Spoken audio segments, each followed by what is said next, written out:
नमस्कार साथियों, स्वागत है आप सभी का अध्ययन वाटिका में। एक नई शुरुआत के साथ आप लोगों से जुड़ रहा हूँ। हिंदी की यह मेरी पहली क्लास है और इस उम्मीद के साथ कि अगर आप विगत वर्षों की परीक्षाओं में 70 to 80% हिंदी के सेक्शन में अटेंड कर रहे थे तो 90 to 100% अटेंड करेंगे आगामी किसी भी परीक्षा में, और वह भी 100% एक्यूरेसी के साथ। इसके लिए मेरा और आप दोनों का साथ ज़रूरी है। तो आइए शुरू करते हैं हिंदी की पहली क्लास होगी वर्णमाला की। वर्णमाला हिंदी का बेस है, तो हमें बेस मजबूत करके चलना पड़ेगा। इससे बहुत सारे क्वेश्चन हर परीक्षाओं में इससे बहुत सारे क्वेश्चन पूछे गए हैं। पढ़ेंगे, समझेंगे और जो भी क्वेश्चंस आए हैं उन पर भी बात करेंगे। और अगर एक क्लास में हो सकेगा तो एक क्लास में इसको कंप्लीट करेंगे, नहीं तो और भी क्लास लेंगे। और इसके साथ ही इसका एक 50 या 70 जितने भी क्वेश्चन इंपॉर्टेंट क्वेश्चन लगेंगे उसका एक प्रैक्टिस सेट लेके भी आऊँगा। तो पहले आइए शुरू करते हैं वर्णमाला। देखिए, विचारों एवं भावों की अभिव्यक्ति का जो माध्यम होती है वो होती है भाषा। ठीक है, भाषा। और भाषा की जो सबसे छोटी यूनिट होती है, जो सबसे छोटी इकाई होती है या लघुत्तम इकाई बोलते हैं, ठीक है, सबसे छोटी इकाई क्या होती है? वर्ण होती है। ठीक है, यहाँ 3 क्वेश्चन आपका बनाते चलूँ। पहला क्वेश्चन तो हो गया सबसे छोटी इकाई, भाषा की सबसे छोटी इकाई क्या है? वर्ण हो गया। भाषा की अगर पूछ ले कि सार्थक इकाई क्या है, भाषा की सार्थक इकाई क्या है, तो आप कहेंगे कि भाषा की सार्थक इकाई वाक्य होती है। अगर यही पूछ ले कि भाषा की सबसे छोटी सार्थक इकाई क्या है, भाषा की सबसे छोटी सार्थक, यहाँ पे सार्थक नहीं लगाया है, यहाँ पे सार्थक लगाया है, सबसे छोटी सार्थक इकाई क्या है, तो वह होगा शब्द। आपका 3 प्रश्न यहीं तैयार हो गया। सबसे छोटी इकाई क्या है? वर्ण। सार्थक इकाई क्या है? भाषा की सबसे छोटी इकाई वर्ण है। भाषा की सार्थक इकाई क्या है? वाक्य है। अगर पूछेगा भाषा की सबसे छोटी सार्थक इकाई क्या है, तो आप बताएंगे शब्द। ठीक है, यह वर्ण जो है, इन्हीं वर्णों का व्यवस्थित समूह, वर्णों का ही व्यवस्थित समूह क्या कहलाता है? वर्णमाला कहलाती है। ठीक है, वर्णों का व्यवस्थित समूह ही क्या कहलाती है? वर्णमाला कहलाती है। और हिंदी वर्णमाला में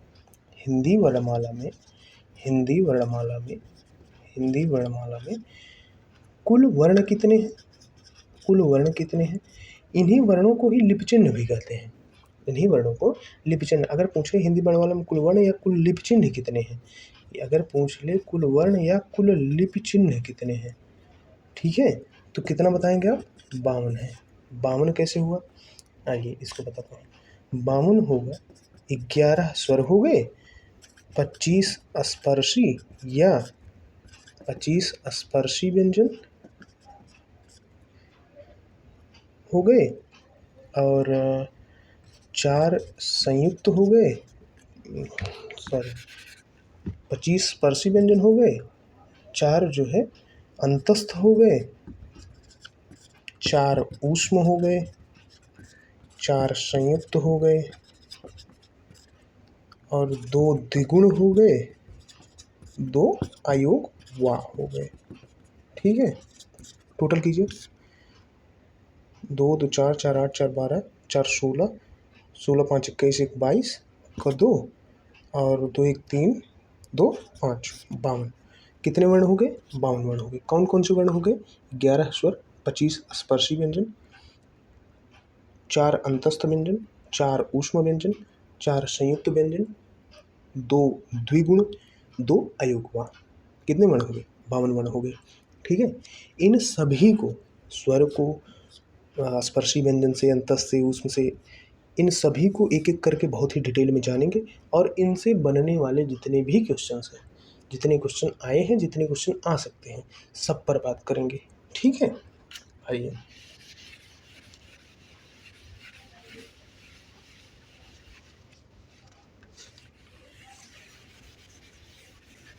यहाँ पर आपका 3-4 क्वेश्चन तो ऐसे ही तैयार हो गया।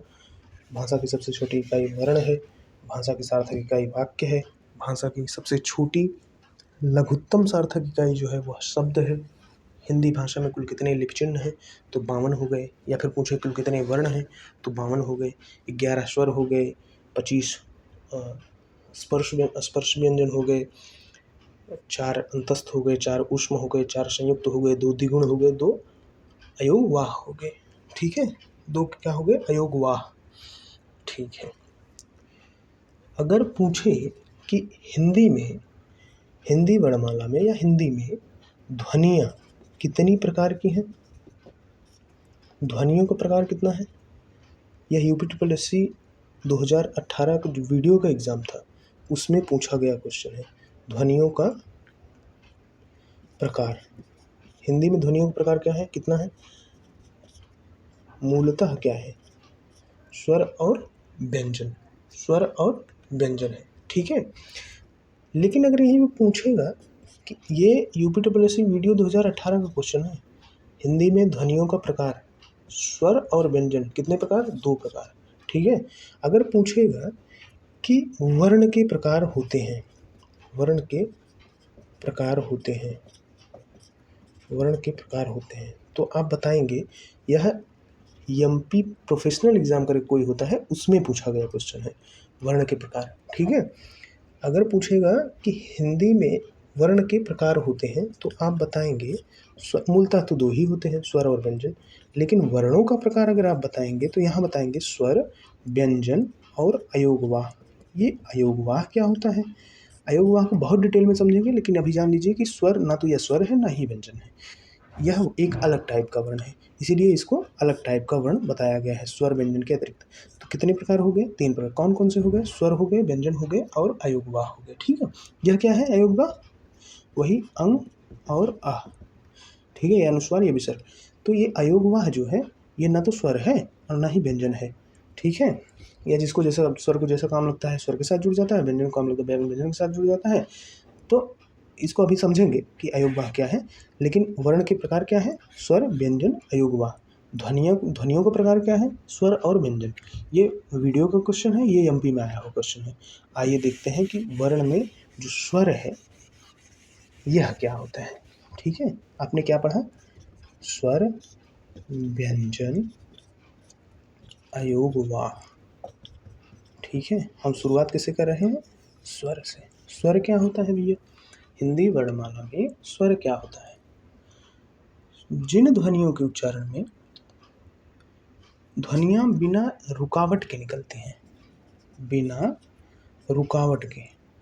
ठीक है, ध्वनियाँ बिना रुकावट के निकल रही हैं, या जिस वर्ण का उच्चारण स्वतंत्रता से होता है और जो व्यंजनों के उच्चारण में सहायक हो, बिना रुकावट के ध्वनियाँ निकल रही हैं, या जिनका उच्चारण स्वतंत्रता से होता है और जो व्यंजनों के उच्चारण में सहायक हैं, उसे स्वर वर्ण कहते हैं। उसे क्या कहेंगे, स्वर वर्ण कहेंगे। इनकी कुल संख्या कितनी है, इनकी कुल संख्या है 11। 11 कौन कौन से हैं, आइए इसको भी देख लेते हैं। आ ई उ री ऐ ओ, हो गया ना 11, 1 2 3 4 5 6 7 8 9 10 11। आ ई उ री ऐ ओ। बचपन में हम लोग अंग अह को भी स्वर में ही पढ़ लिया करते थे, यानी इस अयोगवाह को स्वर में ही पढ़ लिया करते थे। ठीक है, लेकिन यह स्वर नहीं है, यह अयोगवाह है, यह स्वर के अतिरिक्त वर्ण है। ठीक है, इसको भी देखेंगे अभी, लेकिन इसको स्वर वर्ण में आपको नहीं पढ़ना है। अगर पूछेगा कि हिंदी वर्णमाला में कुल कितने स्वर हैं, यह भी आया हुआ क्वेश्चन है, हिंदी वर्णमाला में कुल कितने स्वर हैं, तो आपको यह जानना है, बहुत बेसिक चीज़ है। अगर आप नहीं जानते हैं तो शायद ये दुख का विषय है। तो हिंदी वर्णमाला में कुल कितने स्वर हैं, 11 स्वर हैं। स्वर की परिभाषा भी पूछी गई है, किसी एक एग्जाम में देख रहा था क्वेश्चन, तो स्वर की परिभाषा में हमने क्या बताया आपको, ऐसे वर्ण या ऐसी ध्वनियाँ जिनके उच्चारण जो मतलब ऐसी ध्वनियाँ जो बिना रुकावट के निकलती हों, या जिस वर्ण का उच्चारण स्वतंत्रता से होता है, वह क्या कहलाता है, स्वर होता है। ठीक है, स्वरों की संख्या कितनी है, 11 है। ठीक है, 11 स्वर ये हो गए। ठीक है, स्वर का भेद क्या क्या है, स्वर को अलग अलग कैटेगरी में बांटा गया है, तो उस कैटेगरी में स्वर के भेद कितनी कैटेगरियां हैं, ठीक है, कितने भेद हैं स्वर के। एक तो क्वेश्चन पूछा था कि मात्रा के आधार पर यूपीडब्ल्यू 2018 का ही क्वेश्चन है, वीडियो का क्वेश्चन, यूपीडब्ल्यूसी वीडियो में मात्रा के आधार पर स्वर, मात्रा के आधार पर भी स्वर 3 प्रकार का होता है। स्वर का भेद जो मैं बताने जा रहा हूँ यह भी 3 प्रकार का ही है। कौन कौन सा है? ह्रस्व हो गया, दीर्घ हो गया और प्लुत हो गया, ठीक है। ह्रस्व हो गया, दीर्घ हो गया और प्लुत हो गया, ठीक है ना। थोड़ा सिस्टम सही नहीं है, लेकिन उम्मीद है कि आप लोगों का साथ मिले और सब कुछ सही होगा ही। और ये जो कंटेंट है मेरे ख्याल से सिस्टम से ज़्यादा आपको इस पे फोकस करना चाहिए। और कंटेंट इस क्लास में जो भी आप पढ़ेंगे, मान लीजिए अगर एक क्लास में हो पाता है तो हो पाता है, नहीं तो दूसरी क्लास भी मैं इसकी लूँगा और इसे बेहतरीन ढंग से कंप्लीट करूँगा। और यह चैलेंज करता हूँ कि इस क्लास के अतिरिक्त आप क्वेश्चन नहीं पाएंगे, जो भी आएगा इसी क्लास में से आएगा। और जो भी आया हुआ प्रश्न है वह भी मैं डिस्कस करते हुए चल रहा हूँ हर टॉपिक पे, और जो भी आएगा उसको मैं एक जो आया हुआ प्रश्न है और जो बन सकता है प्रश्न उसको मैं एक अलग प्रैक्टिस सेट टाइप में लेके आऊँगा। 50 या 70 या 100 क्वेश्चन, जितने भी क्वेश्चन बन पाएंगे उतने क्वेश्चन का प्रैक्टिस सेट लेके आऊँगा, तो उसमें बहुत बेहतरीन रिवीजन भी हो जाएगा इस चैप्टर का, ठीक है। तो आइए देखते हैं स्वर का भेद, ठीक है। ये क्वेश्चन पूछा गया था यूपीडब्ल्यूसी वीडियो 2018 में, मात्रा के आधार पर स्वर का भेद कितना है? 3 है, ठीक है। स्वर का भेद वैसे भी 3 ही है, ह्रस्व, दीर्घ और प्लुत, ठीक है। ह्रस्व स्वर क्या है? जिन स्वरों की उत्पत्ति, ह्रस्व स्वर अगर आपको लिखने का मन करे तो आप लिखते चलिए, क्योंकि बोर्ड थोड़ा छोटा पड़ रहा है इसलिए मैं सारी चीज़ें लिख नहीं पा रहा हूँ बहुत अच्छे से, इसके लिए खेद व्यक्त करता हूँ और माफ़ी मांगता हूँ आप सभी से। लेकिन आप जो मैं कह रहा हूँ उस पर विशेष ध्यान दीजिए और अगर आपका मन करे तो आप लिखते चलिए, ठीक है। ह्रस्व स्वर क्या है?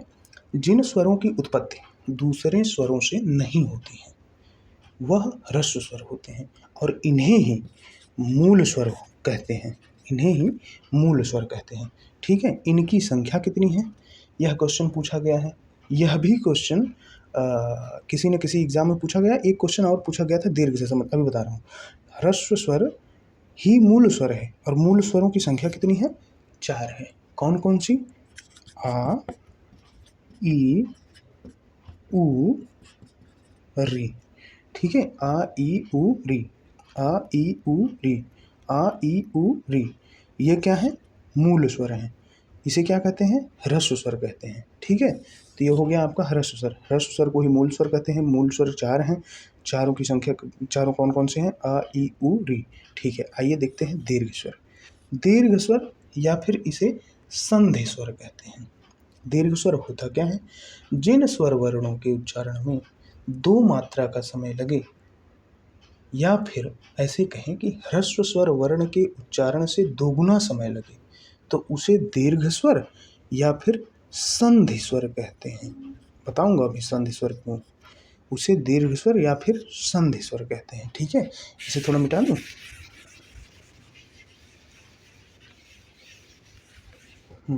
दीर्घ स्वर, ठीक है। दीर्घ स्वर, दीर्घ स्वर या फिर इसे ही संधि स्वर कहते हैं। दीर्घ स्वर मैंने क्या बताया कि जिन स्वर वर्णों के उच्चारण में 2 मात्रा का समय लगे या फिर ह्रस्व स्वर वर्ण के उच्चारण से दोगुना समय लगे, तो वह क्या होगा? दीर्घ स्वर होगा।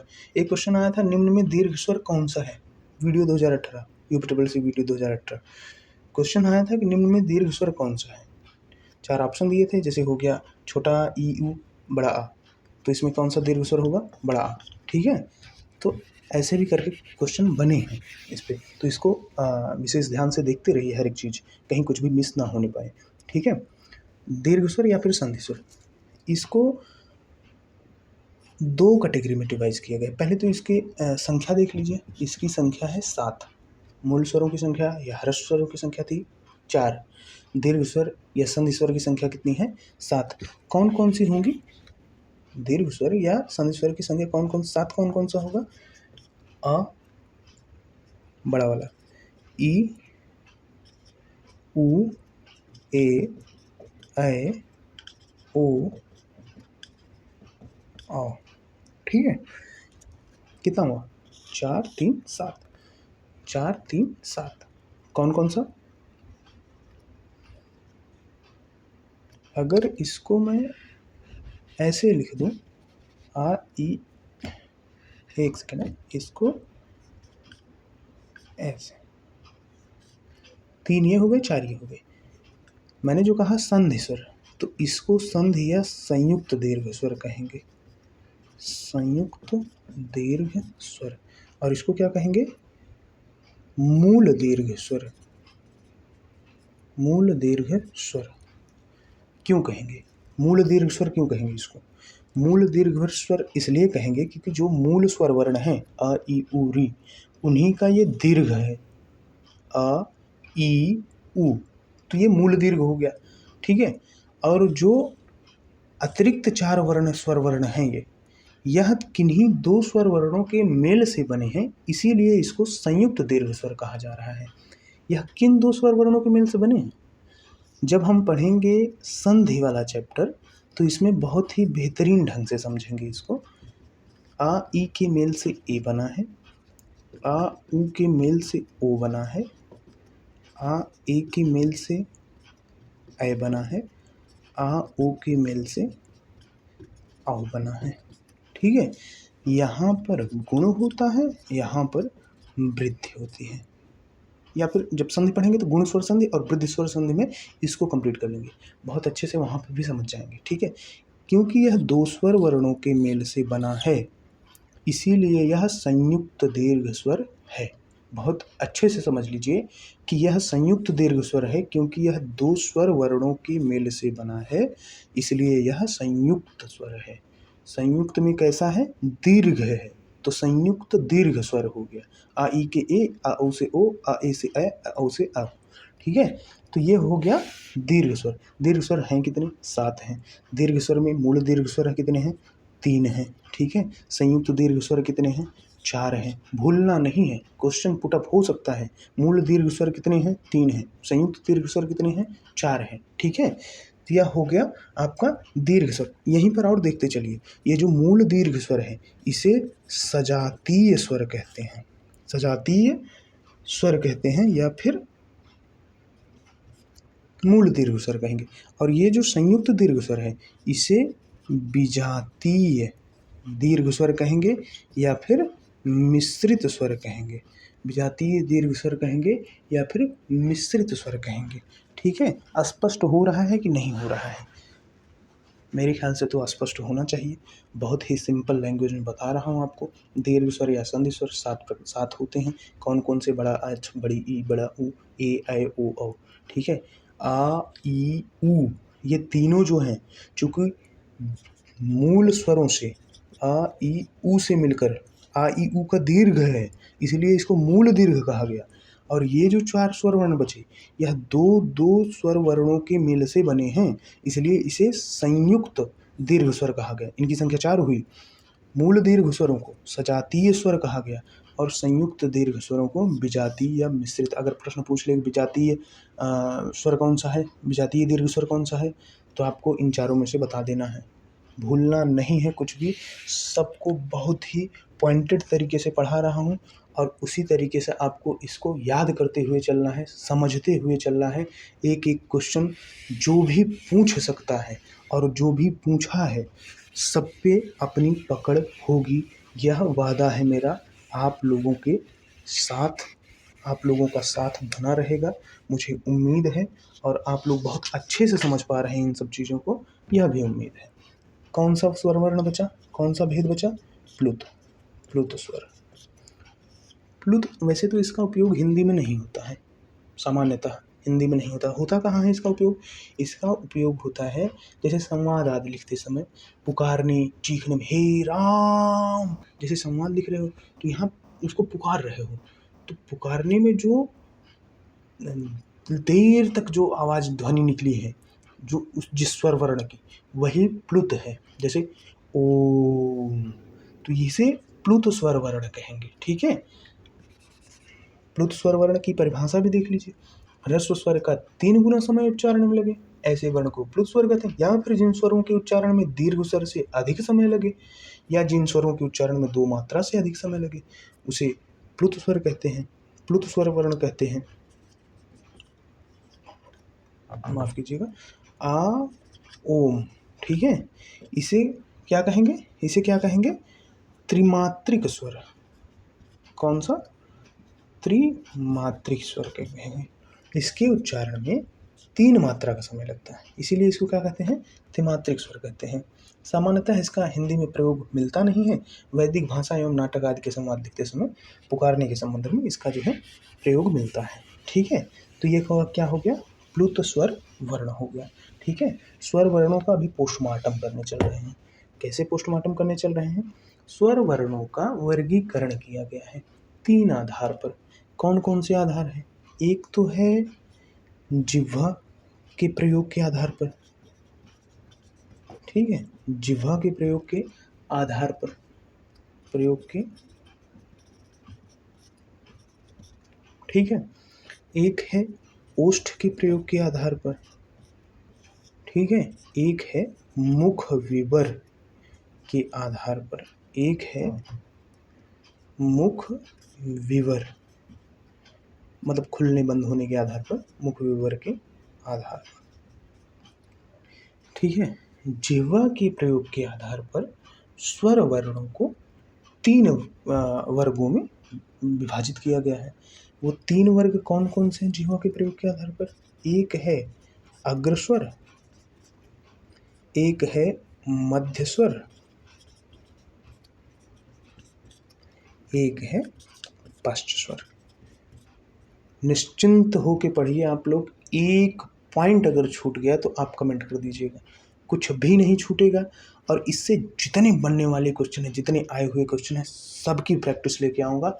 और इसे घोल कर नहीं पिला दिया टॉपिक को, ऐसे ही हिंदी के समस्त टॉपिक को, तब आप मुझे कहिएगा। और इस चीज़ की श्योरिटी ले लीजिए कि 80 to 90% भी अगर आप अटेम्प्ट करके आ रहे हैं तो 90 to 100% अटेम्प्ट करके आएंगे विद 100% एक्यूरेसी। बस आपका साथ चाहिए मुझको, ठीक है। तो जिह्वा के प्रयोग के आधार पर स्वर वर्णों को 3 कैटेगरी में विभाजित किया गया। अग्रस्वर मतलब जिह्वा का प्रयोग हो रहा है तो जिह्वा के अग्रभाग से उस स्वर की उत्पत्ति ऐसा लग रहा है कि इस स्वर जो बोल रहा हूँ मैं वो जिह्वा के अग्रभाग से निकल रहा है, ठीक है। तो वह अग्रस्वर हो गया। अग्रस्वर में कौन कौन सा स्वर वर्ण आ सकता है, एक चीज़ यहीं आप नोटिस कर, एक चीज़ समझते चलिए। अगर आप इसको रटने का प्रयत्न करेंगे तो आगे है समृद्ध विवृत वगैरह, ये सब अल्प प्राण महाप्राण वगैरह, इन सब चीज़ों को आप बहुत आसानी से रट नहीं पाएंगे। तो इसको मेरे साथ प्रायोगिक ढंग से समझते हुए चलिए, मेरे साथ इसको बोलते हुए चलिए, तभी आप इसको अच्छे से समझ कर लर्न कर पाएंगे। अदरवाइज ये बार बार भूलता रहेगा और बार बार आप रटते रहेंगे, ठीक है। अग्रस्वर क्या होगा, जरा 11 स्वर आप बोलिए तो, 10 स्वर 11 स्वर। यहाँ एक चीज़ और बता दूँ, री का वर्गीकरण जिह्वा और ओष्ठ और मुख विवर के आधार पर नहीं किया गया है, क्योंकि री का प्रयोग जो है सिर्फ इन तीनों के आधार पर वर्गीकृत नहीं किया जा सकता, इसलिए इसको यहाँ पर काउंट नहीं किया गया है। तो इसके आप टेंशन लेने की ज़रूरत नहीं है। आप किताबों में पाएंगे कि सभी स्वर वर्णों का प्रयोग तो वर्गीकरण तो दिया गया है, समृद्ध में, विवृत में, अर्धसमृद्ध, अर्धविवृत में, लेकिन री नहीं दिखता होगा वहाँ पे। री क्यों नहीं दिखता है, क्योंकि वो मुख विवर के आधार पर वर्गीकरण किया गया है और री का प्रयोग जो है वो सिर्फ मुख विवर के आधार पर किया नहीं जा सकता है, ठीक है। इसलिए री का जो है उसमें वर्गीकरण नहीं मिलता है, ऐसा मेरा मानना है, ठीक है। आइए जिह्वा के प्रयोग के आधार पर जो अग्रस्वर हैं वह क्या होंगे, ई, ई, ए, ऐ। बोल कर देखिए। इसके अतिरिक्त जो 6 स्वर वर्ण बचे हैं उसको भी बोलिए। एक वर्ण बचा है आ, उ, ओ, औ, ठीक है। इसमें जो है जितने भी 10 स्वर वर्ण हैं उसमें सिर्फ यही 4 स्वर वर्ण हैं जिनका प्रयोग जो है जिह्वा के प्रयोग में जो अग्रभाग पर प्रतीत होते हैं कि अग्रभाग से बोला जा रहा है। ठीक है, कौन कौन से स्वर वर्ण हो गए? ई, ए, ऐ। मेरे साथ बोलते हुए और इसको महसूस करते हुए चलिएगा कि जिह्वा आपकी किस तरीके से प्रयोग में आ रही है इन स्वर वर्णों के उच्चारण में। ठीक है, ई, ए, ऐ। ऐसा महसूस हो रहा है कि अग्रभाग से ये चारों वर्ण निकल रहे हैं। इसके अतिरिक्त आप कोई भी वर्ण बोल लीजिए स्वर वर्ण का, नहीं महसूस होगा। इसके अतिरिक्त जब आप बोलेंगे मध्य स्वर वर्ण में, जो 6 स्वर वर्ण बचे हैं, आ, उ, ओ, औ, तो इसमें जो है आप पाएंगे कि आ जो है वह जिह्वा के मध्य भाग से उच्चरित होता हुआ प्रतीत हो रहा है। ठीक है, बाकी जो बचे स्वर वर्ण हैं वह कहाँ से होंगे उच्चरित? पश्च भाग से। तो बाकी बचे हुए स्वर वर्ण हैं कौन कौन से? आ हो गया, उ हो गया, बड़ा ऊ हो गया, ओ हो गया, औ हो गया। ठीक है, बहुत आसानी से इसको समझ कर याद कर लीजिए। अग्रस्वर हो गया ई, ए, ऐ। मध्य स्वर हो गया अ, पश्च स्वर हो गया आ, उ, ओ, औ। ये जिह्वा के पश्च भाग से निकलता हुआ प्रतीत हो रहा है, इसलिए इसे पश्च स्वर कहा गया। यहाँ एक चीज़ मैं छोड़ दिया, एक होता है आगत स्वर। अब आप कहेंगे कि स्वर तो सारा हो गया कि ह्रस्व दीर्घ प्लुत, तो आगत कहाँ बचा रह गया था? ये कौन सा स्वर ये कौन सी स्वर की कैटेगरी है?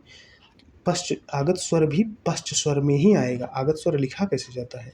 आगत आ, ये ऐसा लिखा जाता है। ये आगत स्वर है कहाँ का? आगत मतलब लिया गया स्वर है। पश्च स्वर में ये जो है वर्गीकृत होगा। ठीक है, ये पश्च स्वर में वर्गीकृत होगा आगत स्वर। ठीक है, बता दे रहा हूँ आगत स्वर क्या है। आगत स्वर जो है अंग्रेजी भाषा से लिया गया है। अंग्रेजी भाषा से क्यों लिया गया? हिंदी में अंग्रेजी के बहुत सारे वर्ण जो शब्द जो बोले जाते हैं, जैसे हो गया, एक हो गया जैसे ऑफिसर, एक जैसे हो गया ऑफिस। ठीक है, तो ये जो स्वर वर्ण है यह आगत स्वर वर्ण है। अंग्रेजी बोलने में और लिखने में दोनों में सहजता हो, इसीलिए इसको यहाँ से अंग्रेजी से ले लिया गया, हिंदी वर्णमाला में स्वीकार कर लिया गया। और ये स्वर वर्णों में नहीं है, इनको आगत स्वर के रूप में स्वीकार किया गया है। मतलब ये लिया गया है, जैसे गोद लिया गया टाइप में। तो यह अंग्रेजी से आया हुआ स्वर वर्ण है। इसको क्यों? क्योंकि अंग्रेजी के कुछ शब्द हैं जिसको लिखने में जो है कठिनाई हो रही थी या फिर नहीं लिखे जा पा रहे थे इस स्वर वर्ण के अलावा, तो इसीलिए इसको जो है वहाँ से लिया गया। ये ऑफिसर या फिर ऑफिस वगैरह जैसे शब्दों को लिखने में यूज होते हैं, इसे ये आगत स्वर कहते हैं। ठीक है, जिह्वा के प्रयोग के आधार पर अग्रस्वर, मध्य स्वर, पश्च स्वर ई, ए, ऐ अग्रस्वर में हो गया, मध्य स्वर में आ हो गया, पश्च स्वर में आ, उ, ओ, औ और ये आगत स्वर आ हो गया। ठीक है, अब ओष्ठ के प्रयोग के आधार पर देखेंगे स्वर वर्गों का वर्गीकरण, स्वर वर्णों का वर्गीकरण। ठीक है, ओष्ठ के प्रयोग के आधार पर देखेंगे। अच्छा, ओष्ठ के प्रयोग के आधार पर क्या होगा, कितने प्रकार का होगा, यह भी पूछा गया है कि जिह्वा के प्रयोग के आधार पर स्वर वर्णों का जो है कितने वर्गों में वर्गीकृत किया गया है। तो 3 वर्गों में, किसमें? अग्रस्वर में, पश्च स्वर में, मध्य स्वर में। ठीक है, जिसमें अग्रस्वर में हो गया ई, ए, ऐ, मध्य स्वर में आ हो गया, और पश्च स्वर में जो हो जाएगा बड़ा आ, उ, ओ, औ और आगत स्वर वाला आ। ठीक है, आ बोलते हैं उसको वैसे, तो ये पश्च स्वर में हो जाएगा। ठीक है, अब जिह्वा के ओष्ठ के आधार पर कितने वर्गों में वर्गीकृत किया गया है स्वर वर्णों को? 2 वर्गों में। कौन कौन सा? एक होता है वृत्तमुखी, बहुत ही आसानी से याद करना है, इसमें कोई झंझट वाली बात नहीं है, ना ही इसमें पैनिक होना है कि वृत्तमुखी या अवृत्तमुखी, बस इसको समझ लीजिए बोलकर अपने आप महसूस करके। ठीक है, कतई नहीं भूलेगा, किसी कीमत पर नहीं भूलेगा। वृत्तमुखी क्या? वृत्तमुखी मतलब क्या? वृत्ताकार मुंह बन रहा है, ओष्ठ बन रहा है। आप मिरर के सामने खुद को रखिए और उसके बाद मेरे साथ बोलिए, वृत्तमुखी। स्वर वर्ण कितने हैं? मैंने बताया कि 10 वर्णों का ही वर्गीकरण हो रहा है ओष्ठ, जिह्वा और मुख वर्ग के आधार पर। री का क्यों नहीं हो रहा है इसको मैंने बता दिया। ठीक है, तो वर्ण, स्वर वर्ण कितने जिनको वर्गीकृत किया जा रहा है वह है आ, ई, ए, ऐ, ओ, औ। ठीक है, ये तो हो गए 10। ठीक है, अब इन्हीं 10 को जो है वर्गीकृत किया जा रहा है। जरा आप बोलिए तो, आप मिरर के सामने खुद को रखिए और मेरे साथ बोलिए, किन स्वर वर्णों में आपका ओष्ठ जो है वृत्ताकार हो रहा है और किन स्वर वर्णों में वृत्ताकार नहीं होगा। आप पाएंगे कि जो वृत्तमुखी में है वह होगा ऊ, वृत्ताकार ओष्ठ हुआ। बड़ा ऊ, इसमें भी वृत्ताकार ओष्ठ हुआ। और कौन से वर्ण होंगे? ओ और औ।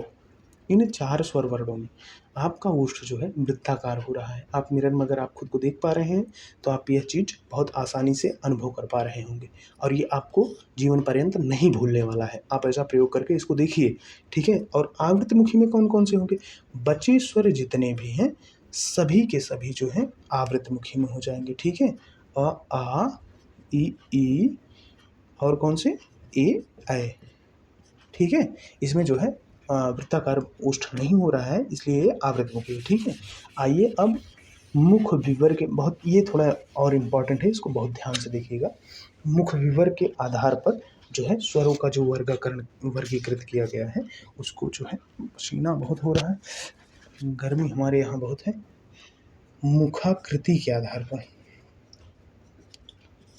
बहुत ही इत्मीनान से, बहुत ही शांति से इस क्लास को अटेंड कीजिए आप, और एक एक पॉइंट को समझते हुए चलिए। ऐसा कोई क्वेश्चन नहीं आएगा जो इससे बाहर आएगा। इस चीज़ की बार बार मैं श्योरिटी दे रहा हूँ, और कंटेंट देखकर आपको समझ में आ जाता होगा कि कौन कैसा क्या पढ़ा रहा है। मुखाकृति के आधार पर जो स्वरों का वर्गीकरण है वह कितने वर्गों में विभक्त किया गया है? 4 वर्गों में। कौन कौन से वर्ग हैं? एक है समृद्ध, एक है विवृत, एक है अर्धसमृद्ध, एक है अर्धविवृत। बहुत डर जैसा लगता होगा ना समृद्ध, किसी किसी को लगता होगा, कोई ना कोई ज़रूर ऐसा होगा जिसको लगता होगा कि समृद्ध विवृत बार बार रटता हूँ, बार बार भूल जाता है। तो आइए एक बार मेरे साथ इसको पढ़ के समझ के देखिए, कतई नहीं भूलेगा। समृद्ध क्या होता है, विवृत क्या होता है, अर्धसमृद्ध अर्धविवृत क्या होता है, पहले तो इसको ही जान लीजिए।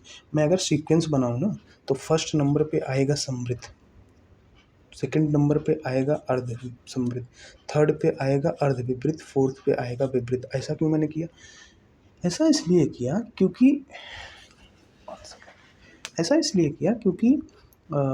ये जो समृद्ध स्वर वर्ण है इसकी परिभाषा ये हो, समृद्ध मतलब क्या है कि मुख विवर जो है वो लगभग बंद है, ठीक है। समृद्ध मतलब मुख विवर जो है लगभग बंद है। विवृत मतलब मुख विवर पूरा खुला है। अर्धसमृद्ध मतलब मुख विवर जो है समृद्ध से ज़्यादा, अर्धविवृत से कम खुला है। अर्धविवृत मतलब विवृत से कम, अर्धसमृद्ध से ज़्यादा मुख विवर खुला है। तो मुख विवर के खुलने के आधार पर ही इन वर्णों का वर्गीकृत किया गया है, समृद्ध, विवृत, अर्धसमृद्ध, अर्धविवृत के रूप में। आप यहाँ मेरे साथ इसमें कतई कन्फ्यूजन नहीं होगा। आप मेरे साथ आइए देखिए कि समृद्ध होता क्या है और समृद्ध में कौन कौन से वर्ण आ सकते हैं, ठीक है। जो 10 स्वर वर्ण, री का वर्गीकरण नहीं हो रहा है मुख विवर के आधार पर, तो बचे कितने हैं? 10। तो इन 10 स्वर वर्ण को आप सोचिए और बोलकर देखिए कि किसके उच्चारण में आप 4 वर्ण पाएंगे कि उनके उच्चारण में सबसे कम मुख द्वार खुल रहा है, या इन्हीं चारों वर्णों को आप होठों को बहुत हल्का खोलकर भी बोल सकते हैं, बहुत हल्का खोल करके भी बोल सकते हैं, या फिर लगभग ना के बराबर खुलता है इन 4 वर्णों के उच्चारण में मुख, और इसे ही समृद्ध वर्ण कहा जाएगा। इसे ही समृद्ध वर्ण कहा जाएगा। ये कौन से होंगे आप बोल के देखिए ना, मैं लिख रहा हूँ और आप बोल के देखिए, और इसके अतिरिक्त जो स्वर वर्ण है उसको भी बोल के देखिए। आप क्या मुख बंद करके ई ऊ को बोल पा रहे हैं या नहीं?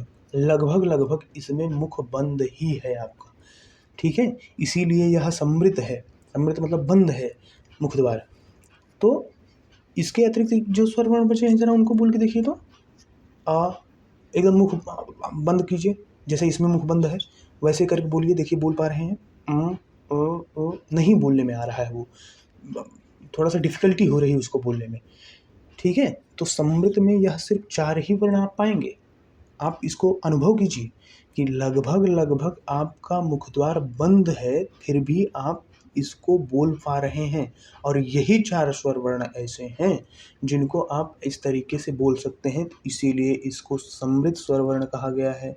कौन-कौन से स्वर वर्ण आएँगे इसमें? 4 स्वर वर्ण आएँगे। ई, ई, ऊ, ऊ। कितना आसान है, बोल कर देखिए ना। लगभग मुख द्वार बंद है, लगभग मुख द्वार जो है वह बंद है, ठीक है? इसीलिए इसको समृद्ध कहा गया है। यह समृद्ध स्वर वर्ण, इन चारों स्वर वर्णों के अलावा आप लगभग मुख द्वार बंद करके नहीं बोल सकते हैं। और इसका जस्ट अपोजिट या फिर सीक्वेंस से अगर चलेंगे तो हल्का सा मुख जो है खुलता है अर्ध समृद्ध में, अर्ध समृद्ध में। और समृद्ध का जस्ट अपोजिट होता है विवृत। विवृत का मतलब होता है कि मुखद्वार पूरा ही खुला हो। मुखद्वार पूरा ही खुला हो तो ऐसा अगर आप बोल के देखेंगे 10 स्वर वर्णों में तो एक ही स्वर वर्ण मिलेगा, वो है बड़ा आ, वो है बड़ा आ, ठीक है? वह विवृत स्वर वर्ण होगा। इसको आप बहुत आसानी से याद कर सकते हैं, ठीक है? अर्ध समृद्ध देखिए, सीक्वेंस से देखिए। अर्ध समृद्ध, अर्ध समृद्ध मतलब क्या? मुख द्वार जो है समृद्ध से थोड़ा ज़्यादा खुला हो। मुख द्वार जो है समृद्ध से थोड़ा अधिक खुला हो, अधिक खुला, समृद्ध से थोड़ा अधिक मुख द्वार खुला हो तो अर्ध समृद्ध वर्ण होता है, ठीक है? जब आप समृद्ध वर्ण स्वर वर्ण देखकर बोलकर देखें तो इसमें लगभग मुख द्वार बंद था, 4 वर्णों में लगभग मुख द्वार बंद था। लेकिन जब आप अर्धसमृद्ध वर्ण का उच्चारण करेंगे तो इसके उच्चारण में मुख द्वार आधा बंद होगा। आधा बंद होगा का मतलब समझ रहे हैं?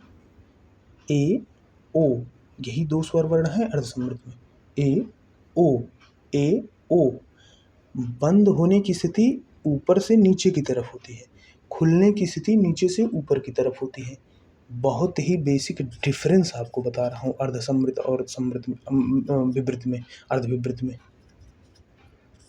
बंद होने की स्थिति ऊपर से नीचे की तरफ। जब आप 2 स्वर वर्ण ए, ओ बोल रहे हैं तो मुख द्वार जो है बंद होने की स्थिति में आ रहा है, लेकिन आधा ही बंद होकर रुक जा रहा है, तो वही अर्धसमृद्ध हो गया, ठीक है? ए और ओ, यही अर्धसमृद्ध वर्ण हो गए। वहीं अर्धविवृत अगर बोलेंगे तो मुख द्वार खुलने का प्रयत्न होता है और आधा ही खुलकर बंद हो जाता है। इससे थोड़ा सा ज़्यादा खुलता है मुख द्वार और विवृत वर्ण से, ठीक है? और विवृत स्वर वर्ण से थोड़ा कम मुख द्वार खुलता है अर्धविवृत स्वर वर्ण में, ठीक है?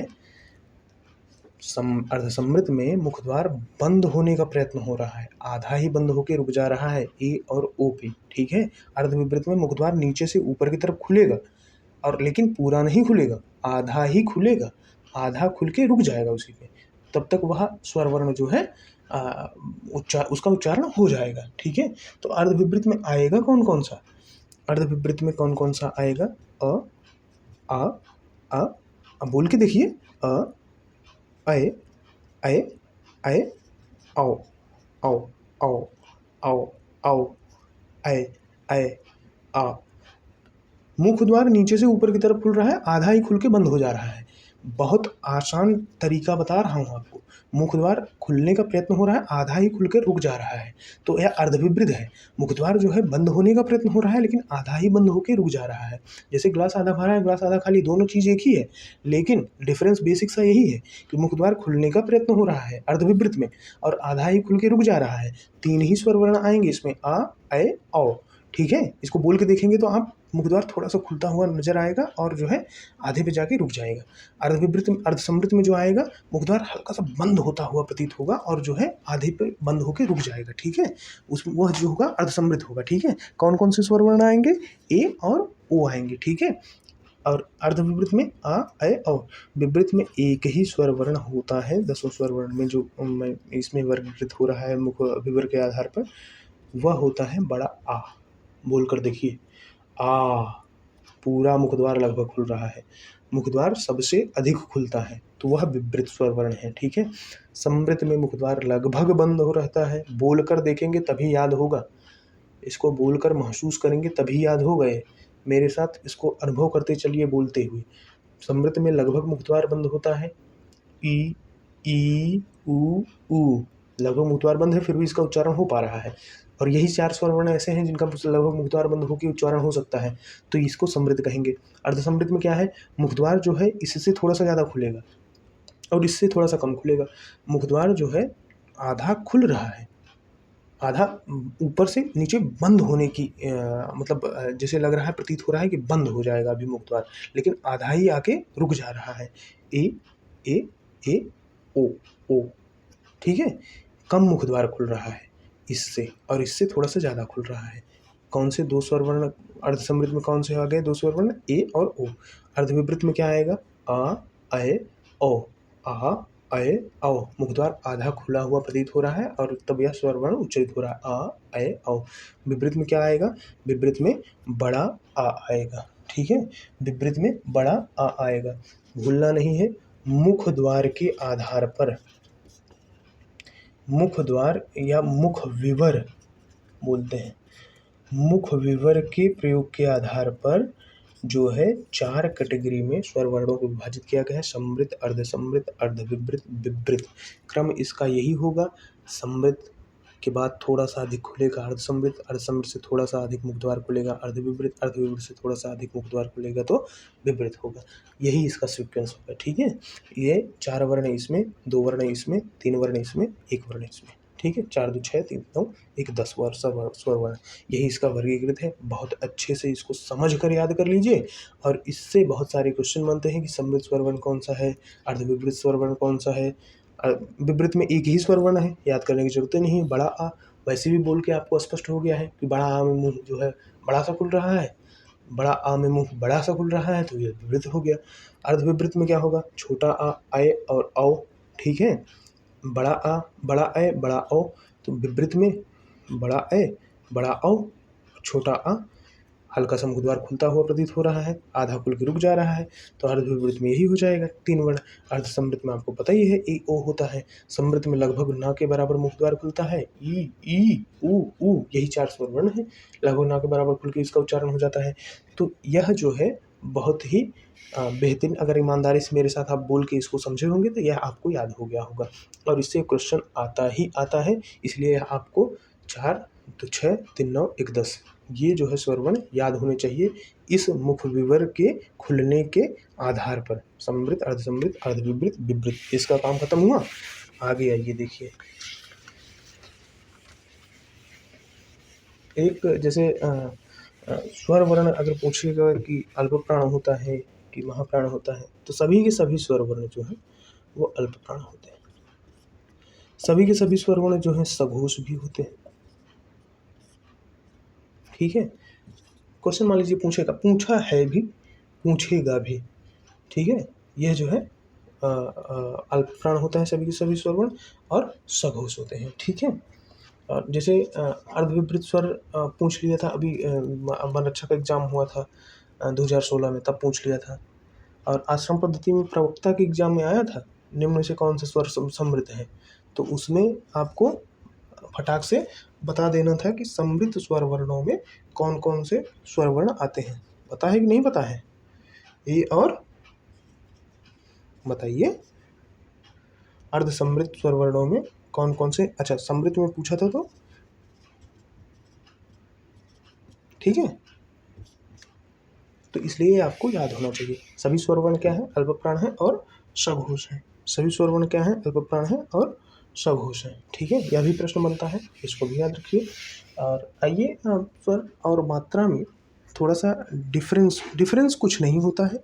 स्वर क्या है, मात्रा क्या है, इसको स्पष्ट करते हुए चलता हूँ, ठीक है। स्वर क्या है और मात्रा क्या है। यहाँ अगर मैं आपको बताऊं कि स्वर की संख्या 11 है, मात्रा की संख्या 10 है, कैसे है, क्या है, सब कुछ समझिए। स्वर जो आपको मैंने बताया, ठीक है, जिनके उच्चारण में किसी अन्य वर्ण की आवश्यकता नहीं होती है, जिनका उच्चारण जो है स्वतंत्रता से होता है, वो स्वर है, ठीक है। मात्रा क्या है, मात्रा के विषय में कन्फ्यूजन है कि मात्रा क्या है। तो देखिए, भाषा के उच्चरित ध्वनि रूप को दृश्य रूप देने के लिए मैं कुछ बोल रहा हूँ, आप सुन रहे हैं, ठीक है।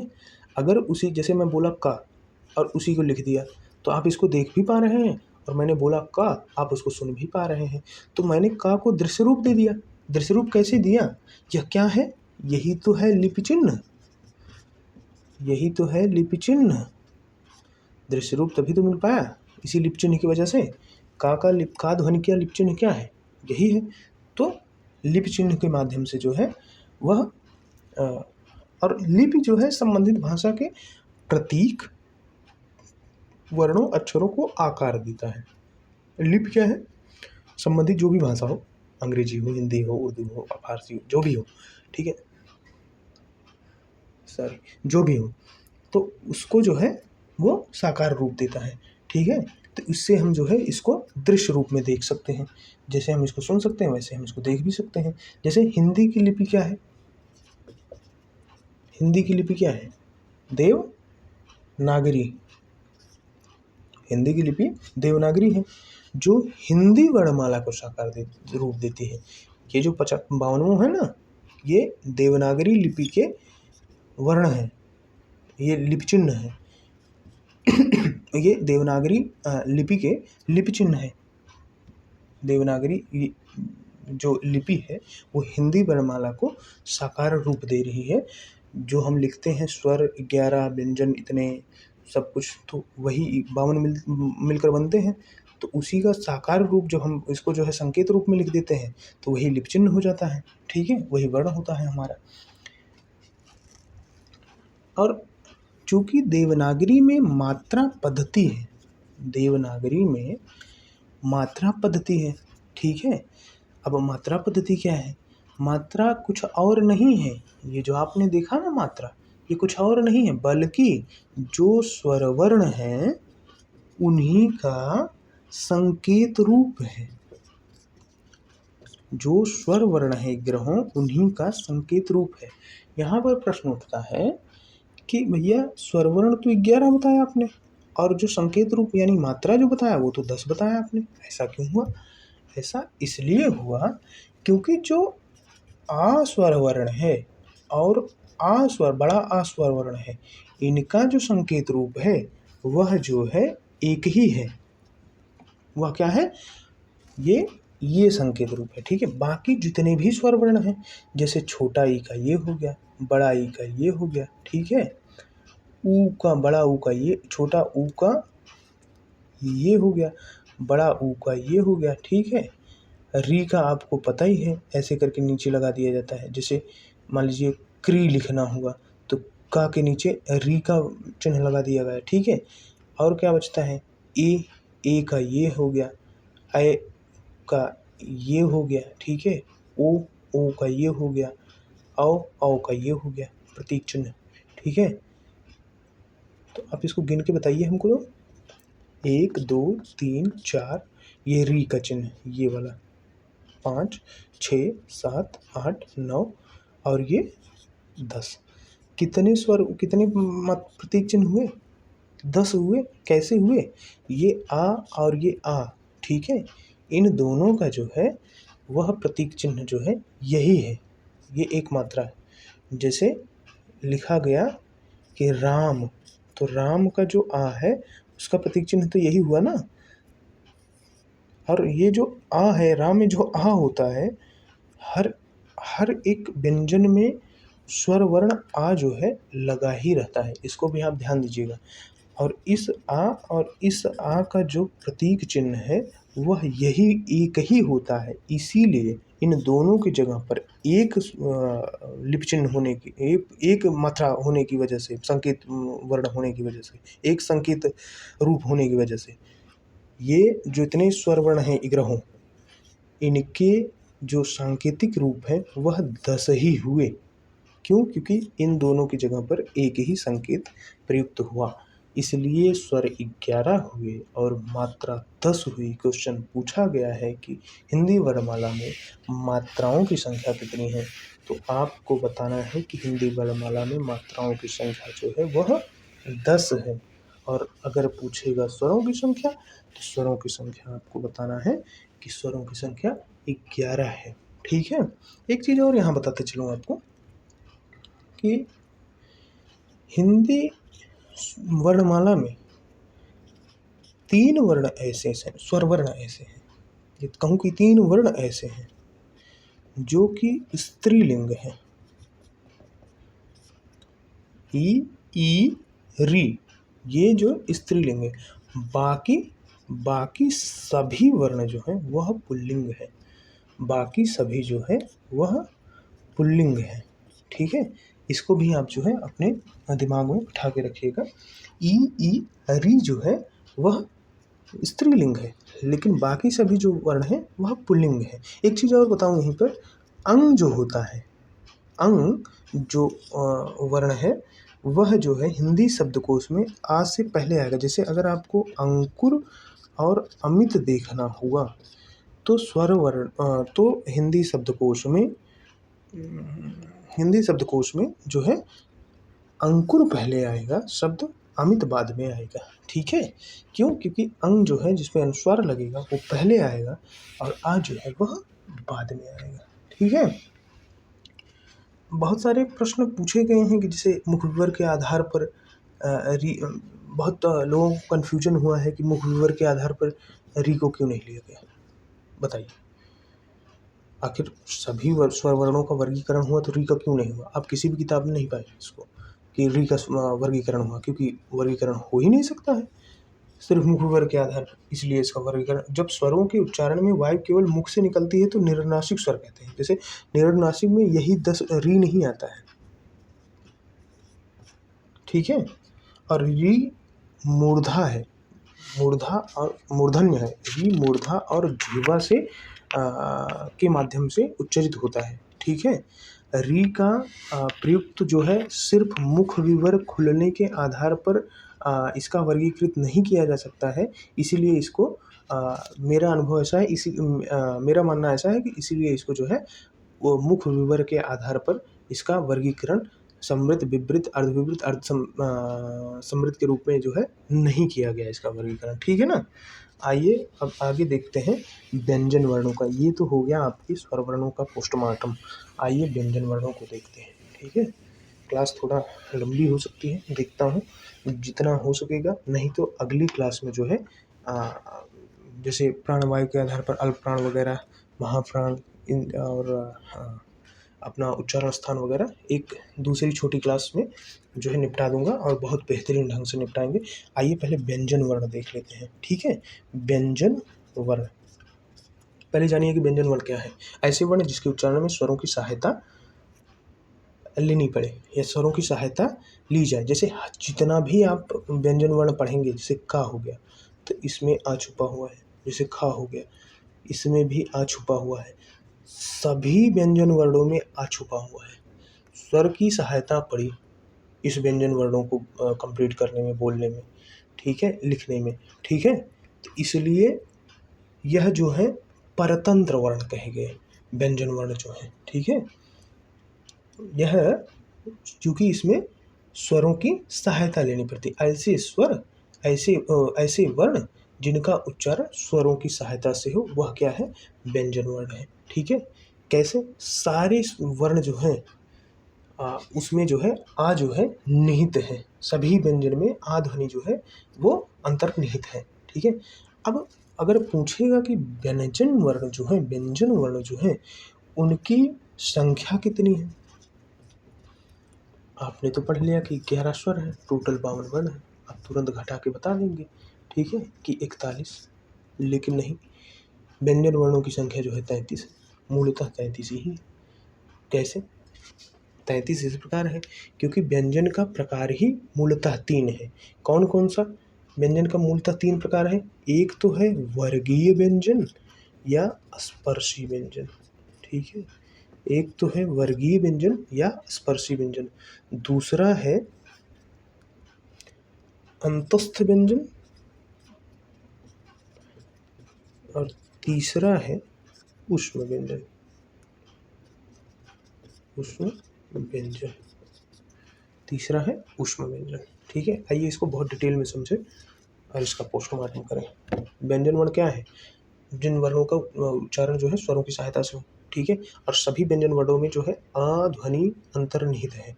ठीक है, कुल व्यंजन वर्ण कितने हैं? मूलतः कुल व्यंजन वर्ण कितने हैं? 33 है मूलतः। ठीक है। और व्यंजन वर्णों का जो प्रकार, मूल प्रकार कितना है, वह 3 है। कौन कौन सा?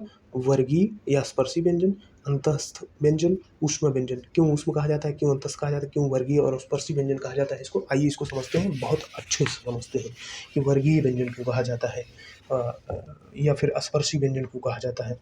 वर्गीय या स्पर्शी व्यंजन, वर्गीय या स्पर्शी व्यंजन कौन कौन से हैं जरा बताइए तो? वर्गीय और स्पर्शी व्यंजन, वर्गीय मतलब क्या? वर्ग में है। वर्ग कौन कौन सा है? क च ट त प, ठीक है, यही 5 वर्ग हैं। हिंदी वर्णमाला में कितने वर्ग हैं? 5 वर्ग हैं। पांचों में कितने वर्ण हैं? क के बाद क्या है? ख ख ग ग घ अंग। यहाँ बिंदी लगती है अंगा में, कहीं कहीं किताब में यहाँ दिया है जो कि गलत है। यहाँ बिंदी, ये अड़ा हो जाता है भैया, ये जो है अड़ा हो जाता है, ठीक है। यहाँ नहीं लगेगी बिंदी, ये द्विगुण में आ जाएगा। यहाँ नहीं लगेगी बिंदी, यहाँ अंग में यहाँ लगेगी बिंदी। इसको ध्यान रखिएगा, गलत मत कीजिएगा, ठीक है। एक वर्ग में कितने व्यंजन हो गए? 5। तो 5 में कितने होंगे? 25, ठीक है। कुल मूलतः व्यंजन वर्णों की संख्या कितनी बताई थी मैंने? 33। 25 ही हो गए, 4 10 4 उसमें 33 हो जाएंगे, ठीक है। ये वर्गीय और स्पर्शी व्यंजन में कौन कौन से वर्ग हो गए? का च ट त प, ठीक है। ऐसे च का जो है च छ ज झ न्य, य में ऐसे लिखा जाता है यहाँ, ठीक है। चलिए पूरा इसको लिख ही देते हैं। च छ ज झ और य, ठीक है। च छ ज झ य, ठीक है। च छ ज झ य। ट ठ ड ढ, ट ठ ड ढ ड़ ड़, ठीक है, ड़ हो गया। इसी से द्विगुण बनता है, ड और ढ का। द्विगुण क्या होता है अभी आगे बताऊंगा। नीचे बिंदी लग जाती है ड और ढ के, तो ये द्विगुण हो जाता है। इसका उच्चारण कुछ इस तरीके से, ड़ और ढ ढ, ठीक है। जैसे चमड़ा, डमरू होता है, ड से तो डमरू बनेगा, लेकिन ड़ से चमड़ा, ठीक है। ढ से ढोलक बनेगा, लेकिन नवोढ़ा जब पढ़ेंगे, नवोढ़ा, तो यहाँ पे ढा हो जाएगा, ठीक है। तो ये द्विगुण हो जाता है यहाँ पे।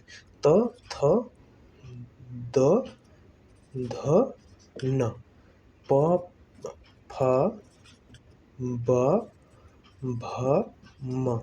यह जो पंचमाक्षर है इसको नासिक्य वर्ण कहते हैं, क्योंकि इनके उच्चारण में नाक से हवा ज़्यादा निकलती है, मुख से कम निकलती है, न, ठीक है। इसीलिए इसको नासिक्य वर्ण कहते हैं, पंचमाक्षर को, पंचमाक्षर को, ठीक है। पंचमाक्षर को जो है नासिक्य वर्ण कहते हैं। इसको वर्गीय और स्पर्शी क्यों कहते हैं जरा बताइए? सोचिए क्यों कहते होंगे इसको वर्गीय या स्पर्शी? क्योंकि इनके उच्चारण में वायु मुख के विभिन्न भागों को स्पर्श करती हुई निकलती है, इसलिए इसको स्पर्शी कह दिए। वर्गीय क्यों कहे? वर्गीय इसलिए कहे क्योंकि ये जो वर्ग बने हैं पांचों, क ख क च ट त प, ठीक है, इन जो वर्गों का उच्चारण स्थान है अपने में कुछ यूनिकनेस समेटे हुए हैं। कैसे क्या यूनिक है इसमें? जैसे जो क वर्ण है यह कंठ से उच्चरित है, का वर्ण जो है यह कंठ से उच्चरित है। सारे का वर्ग जो है सारे के सारे कंठ से उच्चरित हैं। ख च वर्ग जो है तालु से उच्चरित है, इसीलिए इसको वर्गीय कहा गया है। तालु वर्ग हो गया ये, ठीक है, कंठ वर्ग हो गया है, ठीक है। ट वर्ग क्या है? वो मूर्धा से उच्चरित है। ट वर्ग जो है वो मूर्धा से उच्चरित है। आप जब उच्चारण स्थान पढ़ेंगे मेरे साथ, मैं आपको एक सूत्र टाइप में बताऊंगा, उससे आपका उच्चारण स्थान चाह कर भी नहीं भूल सकते हैं, चाह कर भी नहीं भूल सकते हैं। बने रहिए बस। ता वर्ग जो है ये दंत है, ठीक है। ता वर्ग जो है वह दंत है, और पा वर्ग जो है वह ओष्ठ्य है। पा वर्ग ओष्ठ्य है। क्यों वर्गीय कहा गया? क्योंकि आप देखिए कि कंठ वर्ग है, ये तालु वर्ग है, ये मूर्धा वर्ग है, ये दंत वर्ग है, ओष्ठ वर्ग है, ठीक है। इसीलिए वर्गों में कुछ यूनिकनेस है इसमें। इस वर्ग में ये यूनिकनेस है कि ये कंठ से ही बोला जा रहा है, ठीक है। तो इसलिए कंठी, इसलिए इनको जो है वर्गीय व्यंजन या स्पर्शी। स्पर्शी क्यों कहा गया? स्पर्शी इसलिए कहा गया कि इनके उच्चारण में वायु जो है मुख के विभिन्न भागों को स्पर्श कर, कंठ ताल मूर्धा दंत वष्ट, इन सबको स्पर्श करते हुए निकल रही, इसलिए इसको स्पर्शी कहा गया। तो ये हो गया वर्गीय या स्पर्शी व्यंजन, ठीक है। दूसरा क्या है, अंतस्थ, अंतस्थ व्यंजन, अंतस्थ, अंतस्थ व्यंजन में क्या है, ठीक है। दूसरा, तीसरा क्या था, ऊष्म, 4 इसके 4 ऊष्म के, 25 इसके, 25 8 33, यही 33 मूल व्यंजन वर्ण है, ठीक है। अंतस्थ में क्या है, य, र, ल, व। अंतस्थ से कई क्वेश्चन बने हैं, ठीक है, आपको बताऊंगा भी। अंतस्थ, पहले बात की उसको अंतस्थ कहते क्यों है, इसको ही जान लीजिए पहले, ठीक है। गर्मी बहुत है भैया। अंतस्थ क्यों कहते हैं इसको, इसलिए अंतस्थ कहते हैं क्योंकि इनका उच्चारण स्वर तथा व्यंजन के मध्यवर्ती प्रतीत होता है। इनका जो उच्चारण है स्वर तथा व्यंजन के मध्यवर्ती प्रतीत होता है। कैसे, क्योंकि व्यंजनों के उच्चारण प्राणवर्ण न, इन व्यंजनों के उच्चारण में प्राणवर्ण न तो कहीं रगड़ करते हुए और ना ही स्पर्श करते हुए निकलते हैं। और जबकि मैंने क्या बताया था स्वर की परिभाषा में कि जो बिना किसी संघर्ष से या फिर बिना रुकावट के ही जिनका उच्चारण हो जाए वही जो है स्वर वर्ण है, ठीक है। व्यंजन वर्णों को क्या बताया था कि इसकी स्वर वर्णों की मदद से बोले जाते हैं, ठीक है। और ये अंतस्थ क्या है, अंतस्थ उच्चारण की दृष्टि से जो है ये स्वर और व्यंजन का मध्यवर्ती लगता है। स्वर और व्यंजन का जो है वह मध्यवर्ती लगता है, इसीलिए इसको जो है अंतःस्थ कहा गया है। इन दोनों के मिड में स्थिर लगता है, इसीलिए इसको अंतस्थ व्यंजन कहा गया है व्यंजन ही, इसीलिए इसको अंतस्थ कहा गया है। क्यों कहा गया है, तो क्योंकि इनका उच्चारण स्वर तथा व्यंजन के मध्यवर्ती प्रतीत होता है, ठीक है कौन कौन से, या, र, ल, व। बहुत ही इंपॉर्टेंट है क्योंकि इसमें जो या और व है वह अर्ध स्वर है, ये अर्ध स्वर है, या और वह, ठीक है। अर्ध स्वर क्यों है, क्यों इसको अर्ध स्वर कहा जाता है, क्योंकि जो या और वह व्यंजनों का उच्चारण करते समय, या और वह व्यंजनों का जब उच्चारण करेंगे तो उच्चारण की स्थिति में तो या ई और ऊ की स्थिति में होते हैं। व्यंजन इन वर्णों की उच्चारण की स्थिति में ई और ऊ के उच्चारण की स्थिति में होते हैं, लेकिन बाद में यह या और वह व्यंजन की स्थिति में होते हैं। इसको आपको मैं समझाऊंगा इक स्वर संधि जब पढ़ोगे आप, इक स्वर संधि जब पढ़ोगे तो वहाँ पर जैसे प्रति, धन, उत्तर, प्रत्युत्तर लिखते हो, ठीक है, बोलिए तो जरा, प्रत्युत्तर, प्रत्युत्तर। उच्चारण में तो ई जैसा लग रहा है लेकिन फाइनली यह यू या है, या पे ऊ की मात्रा लगी है ना, फाइनली यह या है। ऐसे ही यही इसीलिए यह जो है अर्धस्वर है। या व व्यंजनों का उच्चारण करते समय ये क्रम से ई व ऊ के उच्चारण की स्थिति में होते हैं, बाद में यह या व व्यंजन की स्थिति में होते हैं, इसीलिए इसको जो है अर्धस्वर कहते हैं। इसको यण स्वर संधि में हम लोग स्पष्ट करेंगे, ठीक है। और उच्चारण अवरोध की दृष्टि से य व स्वर और व्यंजन के बीच में होते हैं। उच्चारण अवरोध, स्वर में तो कोई अवरोध ही नहीं होता है, व्यंजन में अवरोध होता है। लगभग इसके भी उच्चारण में लगभग उतना अवरोध नहीं होता जितना कि वर्गीय और स्पर्शी के उच्चारण में अवरोध होता है, ठीक है। इसलिए भी इसको जो है अर्धस्वर कहते हैं, ठीक है। और यहाँ पर जो रा और वा ला बचा है, यहाँ पर जो रा और ला बचा है अंतस्थ व्यंजन में, इसकी भी कहानी सुन लीजिए। रा जो है वह लुंठित वर्ण है। रा को क्या कहते हैं, लुंठित कहते हैं। ल को क्या कहते हैं, ल को कहते हैं पार्श्विक, ला को पार्श्विक कहते हैं। ऐसा क्यों कहते हैं, लुंठित क्यों कहते हैं, पार्श्विक क्यों कहते हैं। रा को लुंठित इसलिए कहते हैं क्योंकि इसके उच्चारण में जिह्वा जो है मुख के मध्य में आकर तेजी से लड़खड़ाती या प्रकंपित होती है। बोलिए, रा रा रा, मुख के मध्य में जिह्वा आई और कितनी तेज प्रकंपित हुई है, रा रा, इसीलिए इसे लुंठित या प्रकंपित वर्ण कहेंगे, ठीक है। इसीलिए इसको लुंठित या प्रकंपित व्यंजन कहेंगे, ठीक है। और ल को पार्श्विक क्यों कहेंगे? ल को पार्श्विक इसलिए कहेंगे क्योंकि इसके उच्चारण में जब मुख से वायु निकलती है तो मध्य में जिह्वा का अवरोध आ जाता है और वह वायु जो है जिह्वा के पार्श्व से बाहर निकल जाती है, तेजी के साथ बाहर निकल जाती है। इसीलिए इसको पार्श्विक कहा जाता है। इसीलिए इसको क्या कहा जाता है? पार्श्विक व्यंजन कहा जाता है। ला को बोल के देखिए, ला ला। जिह्वा जो है बीच में अवरोध करती, बगल से जो है हवा निकल गई, वायु जो है अवरोध होते हुए भी जिह्वा को पार्श्व से, दोनों बगल से पार्श्व से निकल गई, इसीलिए तो इसको पार्श्विक कहा गया। हवा जो है जिह्वा के पार्श्व भाग से निकल गई, इसीलिए इसको जो है पार्श्विक कहा गया। तो पार्श्विक क्यों कहा गया? पार्श्विक है कौन सा वर्ण? तो ला है। ला जो है पार्श्विक व्यंजन है। रा जो है लुंठित या प्रकंपित व्यंजन है। रा क्यों लुंठित और प्रकंपित है, इसको आपने जान लिया। ठीक है, ला क्यों पार्श्विक है, इसको भी आपने जान लिया। ठीक है, अब क्या बचा है? ऊष्म स्वर। ऊष्म स्वर,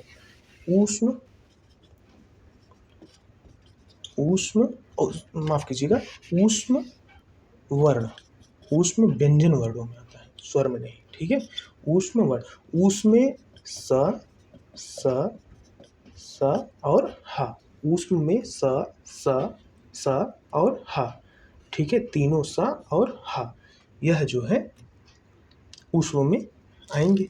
ठीक है, अंतस्थ में जो हमने आपको बताया ना, या व र ल, इसको बहुत अच्छे से रट लीजिए।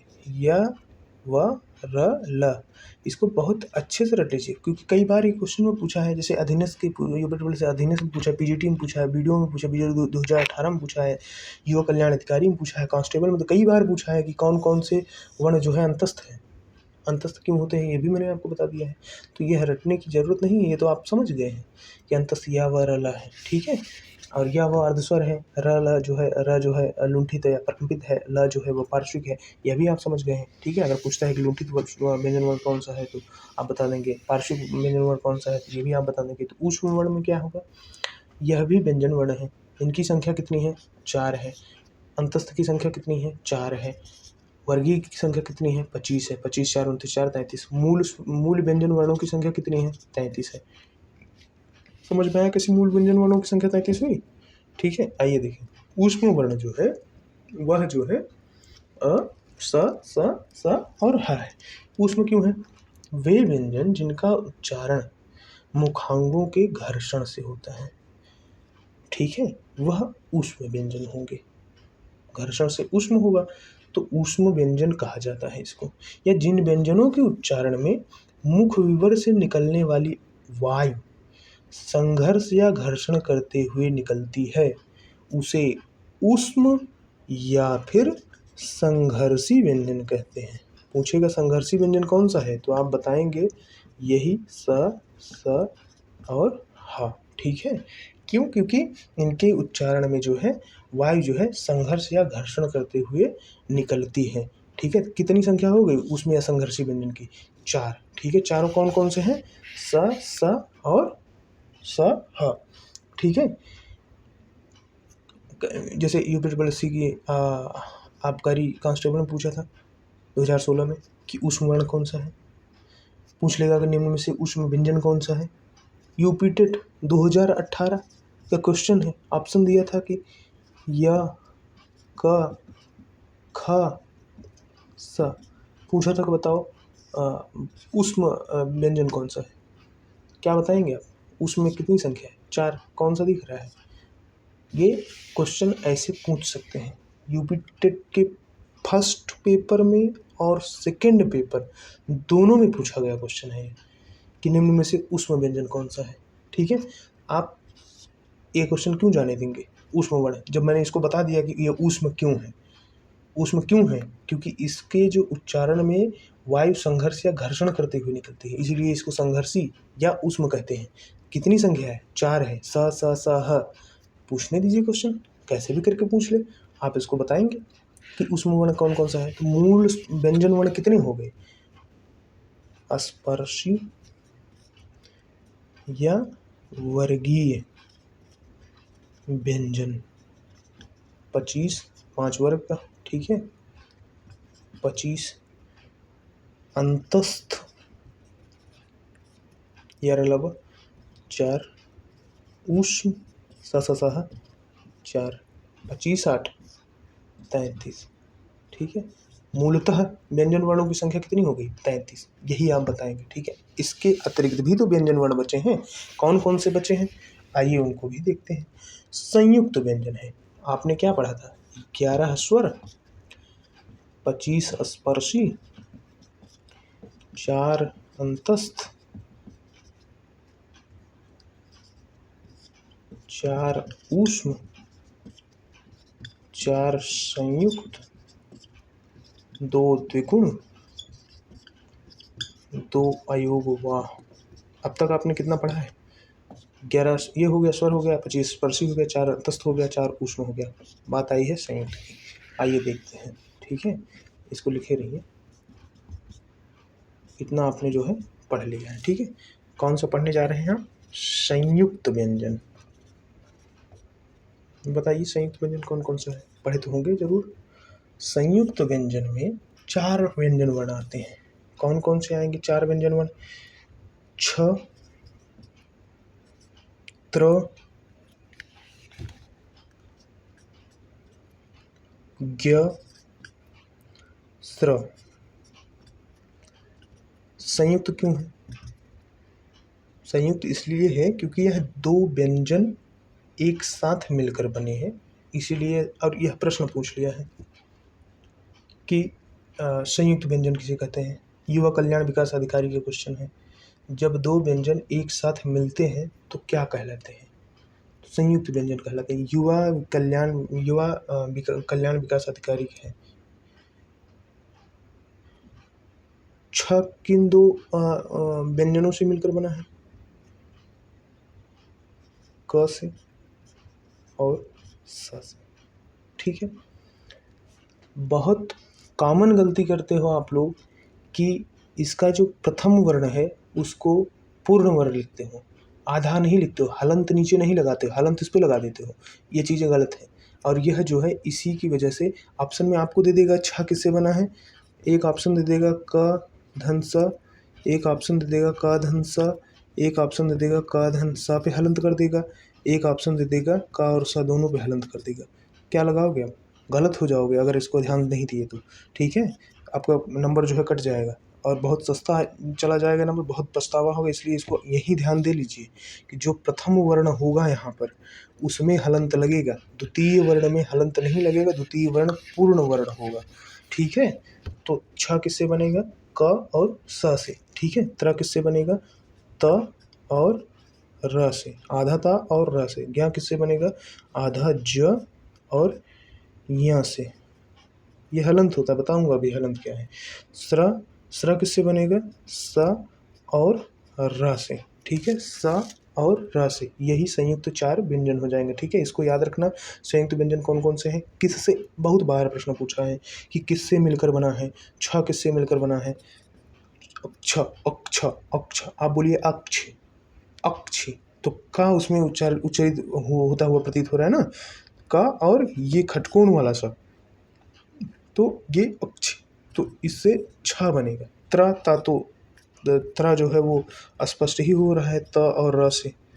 ठीक है, ज्ञ, ज्ञ, ज्ञ जो है, आप अगर अपने मुख्यमंत्री जी को सुने होंगे तो या फिर तमाम लोग ऐसे हैं तो जो ज्ञ को ज्या बोलते हैं, ज्ञान बोलते हैं। ठीक है, तो ये ज से ही तो मिलकर बना है, ज और ञ से मिलकर बना है, तो ज्ञान, ज्ञान। तो ज्ञ जो है ज और ञ से मिलकर बना है। स्र,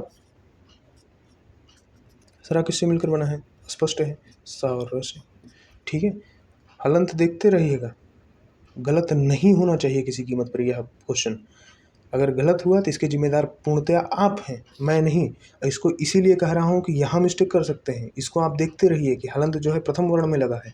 पूछ लेगा त्र किससे बना है, छ किससे बना है, या पूछ लेगा संयुक्त व्यंजन कौन कौन से हैं या कितने हैं, तो संख्या है 4। ठीक है, आइए इसके बाद जो व्यंजन है उसको देखते हैं। इसके बाद है द्विगुण।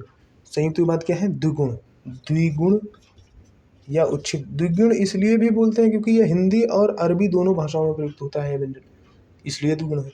द्विगुण इसलिए भी बोलते हैं उत्क्षिप्त, या इसका एक नाम है उत्क्षिप्त। उत्क्षिप्त क्यों है बताता हूँ।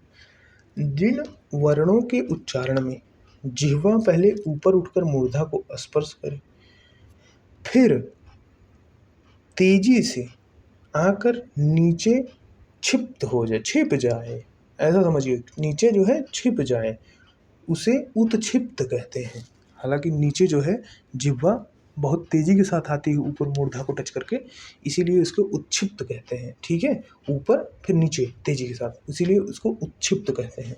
ठीक है, क्या होता है, जिन वर्णों के उच्चारण में जिह्वा पहले ऊपर उठकर मूर्धा को स्पर्श करे फिर तेजी से आकर नीचे छिप जाए, ऐसे व्यंजनों को उत्क्षिप्त कहेंगे। कौन कौन से व्यंजन हैं ये?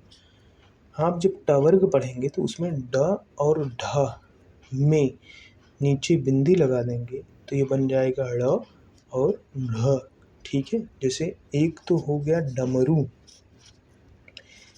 और ये तो ड हो गया, लेकिन इसी का ड़ जब बनेगा तो हो जाएगा चमड़ा, यहाँ पर ड़ हो जाएगा। ठीक है, और एक हो गया जैसे यहाँ पर कैसे हो जाएगा, मान लीजिए नवोढ़ा लिखना होगा आपको, नवोढ़ा, शायद नवोढ़ा, तो यहाँ पर ढ़ जो हो जाएगा ऐसा हो जाएगा। ठीक है, और क्या ढ का हो सकता है, इसको देख लीजिए, जैसे ढोलक लिखना हुआ।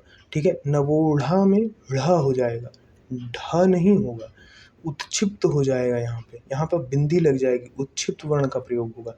डमरू में ड का प्रयोग होगा, लेकिन जब चमड़ा लिखा जाएगा तो ड़ा उत्क्षिप्त वर्ण का प्रयोग होगा। ठीक है, उत्क्षिप्त क्यों है, पहले जिह्वा जो है तेजी के साथ ऊपर गई, मूर्धा को टच की, उसके बाद तेजी से नीचे आई और हवा जो है मुख विवर से बाहर निकल गई तेजी के साथ। ठीक है, ऊपर गई तेजी से, फिर उतनी ही तेजी से नीचे आई, तो इसी को उत्क्षिप्त कहा गया। ठीक है, उत्क्षिप्त में कितने व्यंजन वर्ण आए, 2, कौन कौन से, ड़ और ढ।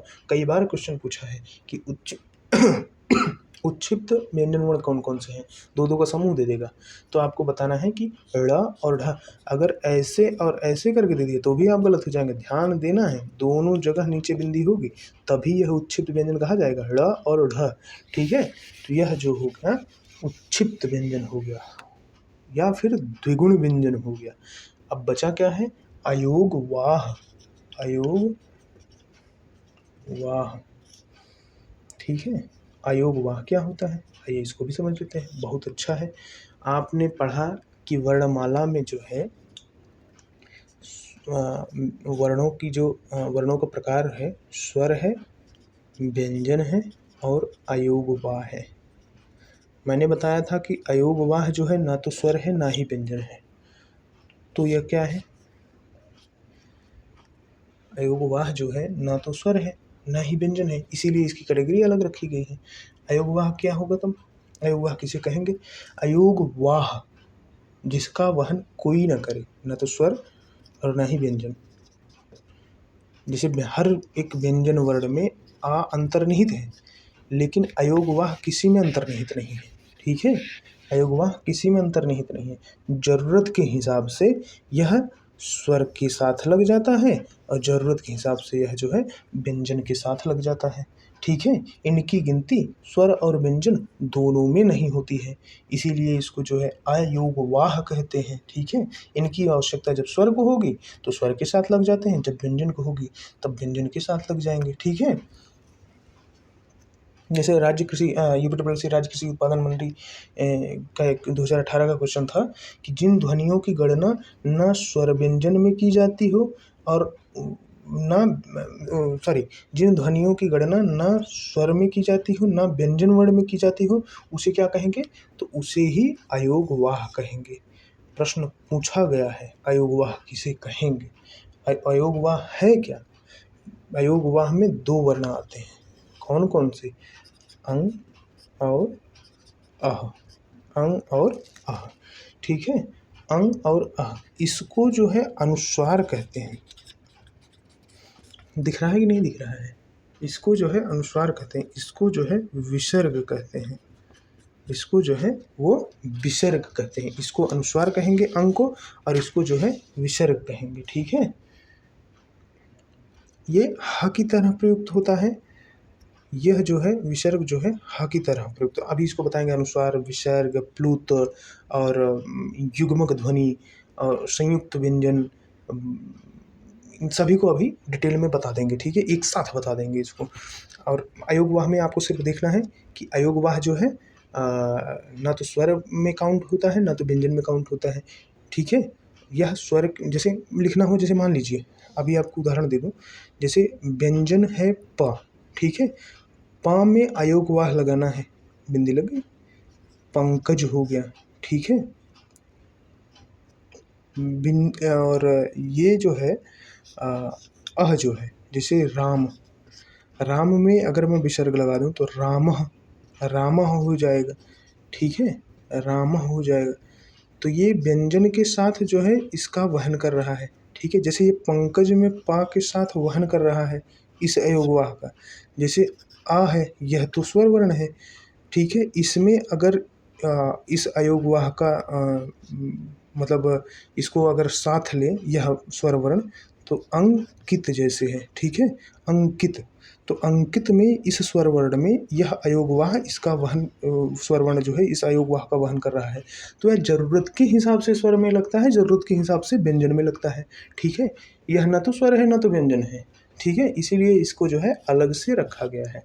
लेकिन मूलतः जो वर्ण का प्रकार है वह दो ही है, लेकिन अगर पूछेगा कि वर्ण का प्रकार क्या है, तीन बताना है आपको, कौन कौन सा, स्वर, व्यंजन और अयोगवाह। अगर ऑप्शन में दिया है स्वर, व्यंजन, अयोगवाह तो यही सही होगा, ठीक है। अयोगवाह में क्या होगा, अंग और अ होगा। अयोगवाह में कितने वर्ण हैं, दो वर्ण हैं, कौन कौन से हैं, अंग और अ। अनुस्वार को अन कहेंगे, अह को विसर्ग कहेंगे, ठीक है।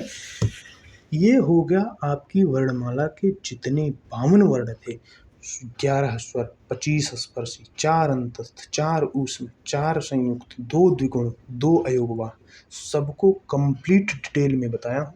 जो जो क्वेश्चन पूछ सकता है उसको मैंने बताया है, ठीक है। आइए अब बहुत ही थोड़ा बचा है ये क्लास, इसी क्लास में जो है पूरी वर्णमाला को समाप्त करेंगे। धैर्य बनाए रखिए और इस उम्मीद के साथ बने रहिए कि इस क्लास में जितना पढ़ेंगे उतना जो है उससे बाहर आपको क्वेश्चन नहीं देखने को मिलेगा। और इस क्लास के बाद मैं इसकी एक मतलब और क्लास लेके आऊँगा जिसमें सिर्फ और सिर्फ क्वेश्चंस रहेंगे, ठीक है, जो आए हुए हैं और जो आ सकते हैं। इससे आपको इस क्लास की और मतलब क्लैरिटी हो पाएगी, ठीक है। अब हम देखेंगे कि प्राण वायु के आधार पर, बहुत तेजी के साथ इसको समझेंगे, ठीक है। प्राण वायु के आधार पर वर्णों का वर्णों का वर्गीकरण, ठीक है। प्राण वायु के आधार पर वर्णों का वर्गीकरण। प्राण वायु के आधार पर क्या, ज़्यादा प्राण निकल रही है या कम प्राण निकल रहा है, ज़्यादा प्राण निकल रहा है या कम प्राण निकल रहा है। गर्मी में तो प्राण ही निकल जा रहा है, लेकिन अगर किसी वर्ण के उच्चारण में कम प्राण निकल रहा है, प्राण मतलब हवा, तो वह अल्प प्राण वर्ण होगा। अधिक प्राण निकल रहा है, अधिक हवा निकल रही है, तो वो महाप्राण वर्ण होगा, ठीक है, वह महाप्राण वर्ण होगा। अल्प प्राण वर्ण में, अल्प प्राण वर्ण में कैटेगराइज करूं तो 1, 3, 5 अंतस्थ अल्प प्राण है, 1, 3, 5 अंतस्थ अल्प प्राण है, देखो बन गया, 1 3 राइमिंग हो गई, 1, 3, 5 अंतस्थ अल्प प्राण है, 1, 3, 5 अंतस्थ अल्प प्राण। अंतस्थ में क्या है, य, व, र, ल। 1, 3, 5 क्या है, वर्गों का प्रथम, तृतीय, पंचम वर्ण, पंचम वर्ण, ठीक है। यानी कि जितने नासिक्य वर्ण हैं, पंचम वर्ण कहा है ना, तो जितने नासिक्य वर्ण हैं, ङ, ञ, ड़, न, म, सभी क्या होंगे, अल्प प्राण होंगे। क, ग, च, छ, ज, च, ज, ये क्या होगा, अल्प प्राण होगा। ऐसे ही ट, ठ, ड, ट, ठ छोड़ के ड, ऐसे ही प, फ छोड़ के भ, प, फ, ब, ब, भ नहीं, भ तो महाप्राण हो जाएगा, प, फ, ब, भ, म, ठीक है। क, च, ट, त, प, त छूट गया, त, थ, द, त, द, ठीक है। ये जो है प्रथम, तृतीय, पंचम और यण यानी कि अंतस्थ, ये अल्प प्राण है। याद रखिएगा 1 3 5 अंतस्थ अल्प प्राण है, 1 3 5 अंतस्थ अल्प प्राण है, 1 3 5 अंतस्थ अल्प प्राण वर्ण है। अंतस्थ में या व र ला 1 3 5 क्या वर्गों का प्रथम तृतीय पंचम वर्ण अल्प प्राण होता है। ठीक है, भूलना नहीं है। इतना क्वेश्चन पूछा जाएगा इस पे, लेकिन आप उतना ही आसानी से इसको करेंगे। 1 3 5 अंतस्थ अल्प प्राण है। ठीक है, महाप्राण क्या है? 2 4 उष्म, 2 4 उष्म, 2 4 उष्म महाप्राण है। 2 4 उष्म महाप्राण है। माँ से महाप्राण है, उष्म महाप्राण है। उष्म का माँ से महाप्राण है। 2 4 उष्म महाप्राण है। 2 4 मतलब क्या? वर्ण का जो है द्वितीय, वर्ग का जो है द्वितीय, और ख घ और चतुर्थ वर्ण, और उष्म, उष्म में क्या आएगा? स, तीनों स और ह। ये जो होगा वो क्या होगा? महाप्राण होगा। ये जो होगा क्या होगा? महाप्राण होगा। स्वर जितने भी हैं सब अल्प प्राण हैं। 1 3 5 अंतस्थ अल्प प्राण है। 1 3 5 अंतस्थ अल्प प्राण है। ठीक है, 2 4 उष्म महाप्राण है। 1 3 5 अंतस्थ अल्प प्राण है। अभी ऐसे राइमिंग टाइप में हो गए, और इस तरीके से अगर आपने याद कर लिया तो चैलेंज करता हूँ कि क्वेश्चन आ जाए कहीं से भी, अल्प प्राण महाप्राण का आप भूल नहीं सकते हैं। एक ही याद कर लीजिए, 1 3 5 अंतस्थ अल्प प्राण है, बाकी जितने बचे सब महाप्राण हो जाएंगे। स्वर जो है अल्प प्राण होता है। बाकी बचे क्या है? 2 4 वर्ग का द्वितीय और चतुर्थ वर्ण, और जो है उष्म जो है वो महाप्राण हो जाएगा। ठीक है, आइए अब क्या बचा है? प्राणवायु के आधार पर तो हो गया, अल्प प्राण महाप्राण आपका क्लियर हो गया। 1 3 5 अंतस्थ अल्प प्राण है, हो गया अल्प प्राण। 2 4 उष्म, उष्म अगर आप उष्म और अंतस्थ नहीं समझ पा रहे हैं अभी भी क्या होता है, तो मेरे ख्याल से आप 100 उठक बैठक कर लीजिए, अपने आप समझ में आ जाएगा कि अंतस्थ और उष्म क्या होता है। ठीक है, तो 1 3 5 अंतस्थ अल्प प्राण है, 2 4 उष्म महाप्राण है, 2 4 उष्म महाप्राण है। ठीक है, 1 3 5 अंतस्थ अल्प प्राण है, 2 4 उष्म महाप्राण है। अल्प प्राण महाप्राण समझ में आए? जितने भी स्वर वर्ण हैं सभी अल्प प्राण हैं। घोषत्व के आधार पर स्वर तंत्रियों में स्वर तंत्रियों में घोष होता है। स्वर तंत्रियों में घोषत्व के आधार पर घोषत्व के आधार पर कम या कंपन कहते हैं, कंपन कहते हैं। ठीक है, दिखाई दे रहा है कि नहीं? स्वर तंत्रियों में घोषत्व या कंपन के आधार पर जो है वह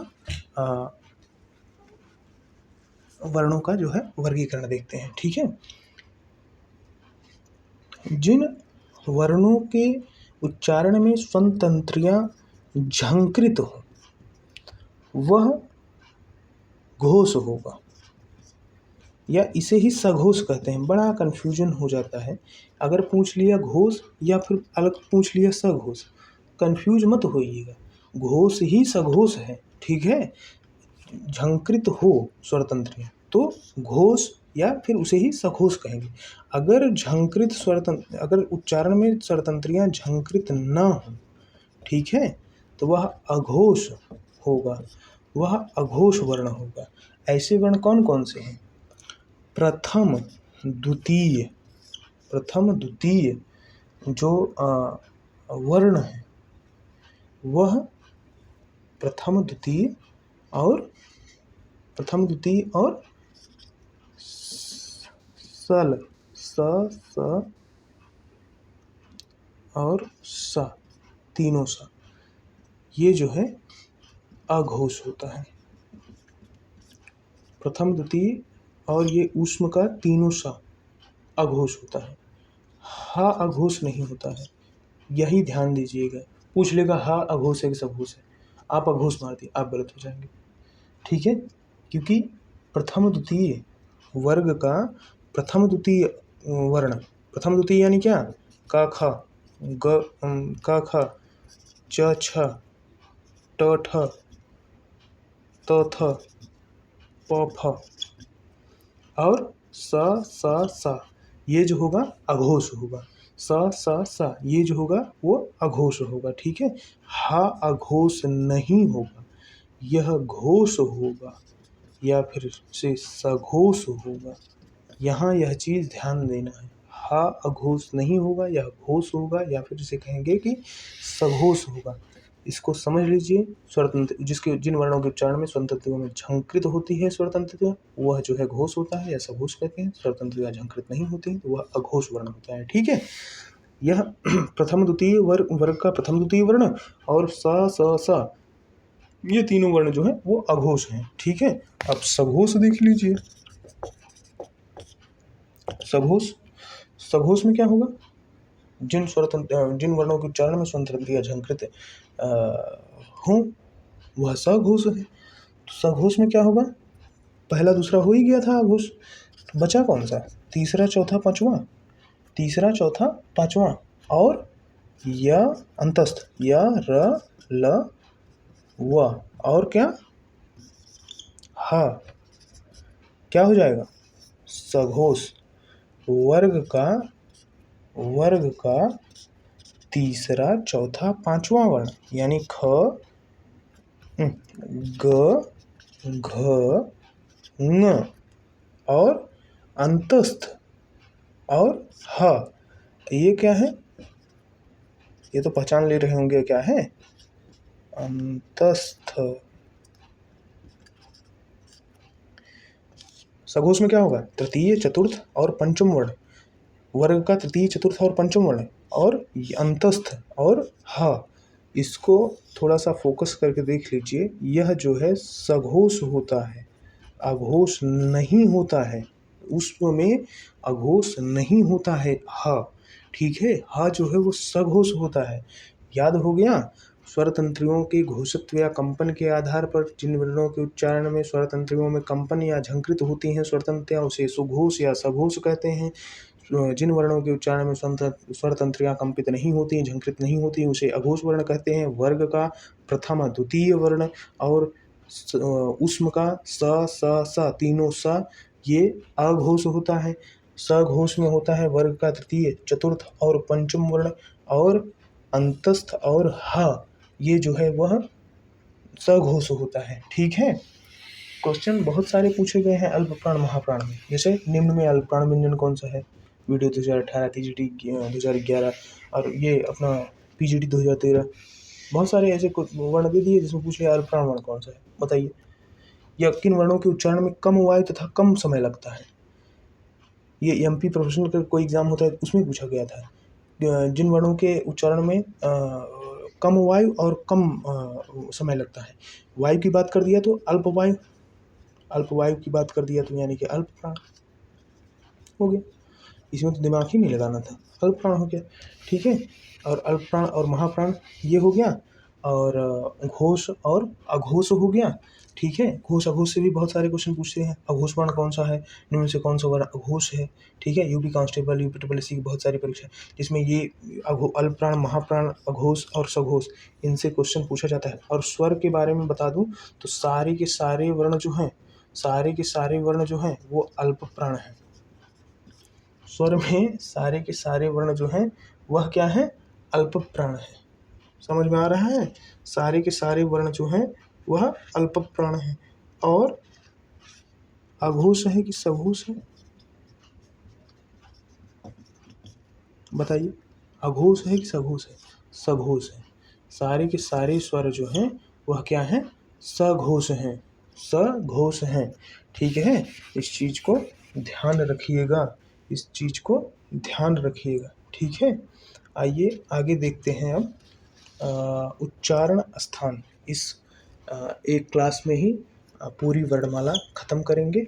उच्चारण स्थान जो मैंने कहा था आपसे कि एक सूत्र के तौर पर आपको बताऊंगा, उसे याद कर लीजिएगा।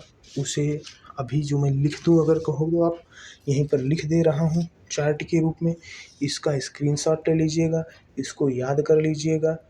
आप चैलेंज करके कह सकते हैं, मैं चैलेंज करता हूं आपसे कि आपको नहीं भूलेगा, इसे आप ज़रूर याद कर लीजिएगा, ठीक है। इसे आप ज़रूर याद कर लीजिएगा।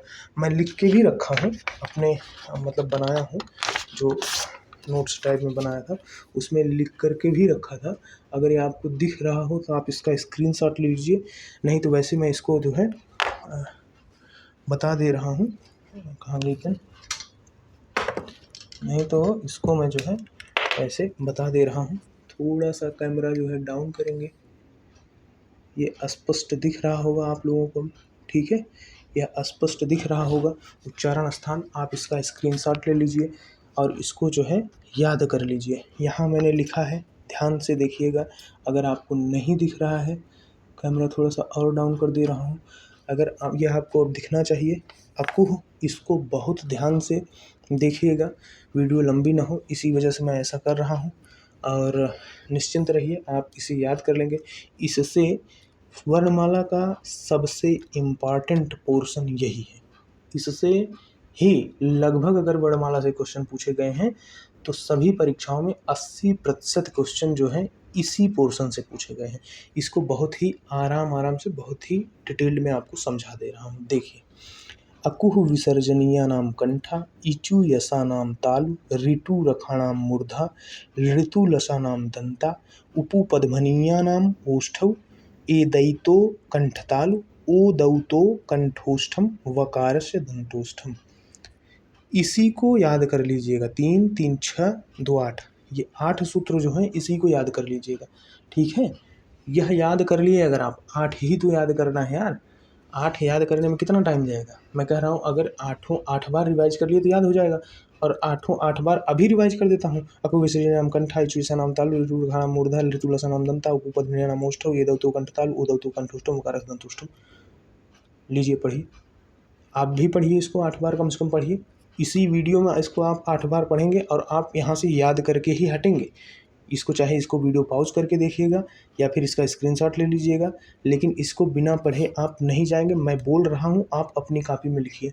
जैसा जैसा मैं बोल रहा हूँ वैसे वैसा आप अपनी कॉपी में लिखिए। अकुह विसर्जनीयानां, अकुह में आ और बड़ा आ और बड़ा आ दोनों हो गया आ। कह का जो है, का मतलब हो गया क वर्ग, का मतलब हो गया क वर्ग, क ख ग घ ङ। अकुह में आ में हो गया दोनों आ, बड़ा आ छोटा आ, और क में हो गया क वर्ग पूरा, क ख ग घ ङ। ह और विसर्ग, ह और विसर्ग, ये कंठ ध्वनियाँ हैं।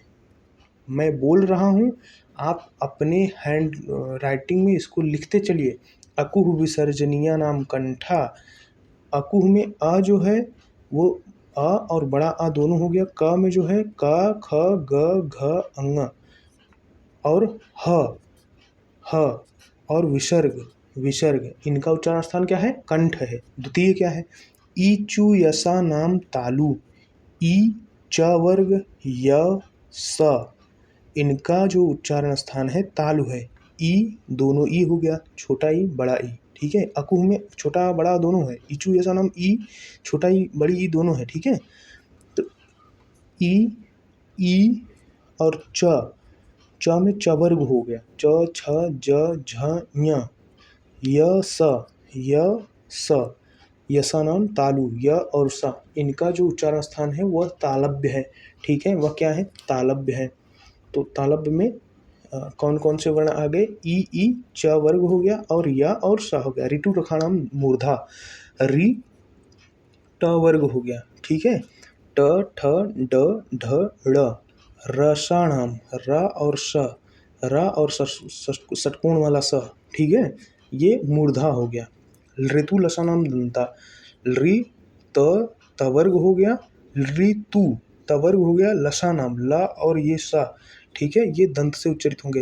रि तवर्ग त थ द ध न, लसानाम, ऋतु लसानाम, ल और सा, ये दंत्य वर्ण हो गए, दंत से उच्चरित वर्ण हो गए। उपपदमनीयानां, उ छोटा उ और बड़ा उ, प में प फ ब भ म, ये ओष्ठ से उच्चरित वर्ण हो गए, ठीक है।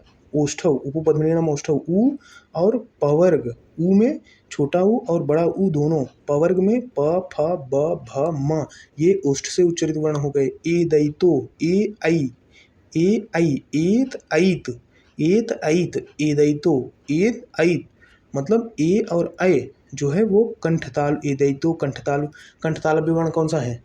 ए और औ, ऐ, ए और ऐ, ठीक है।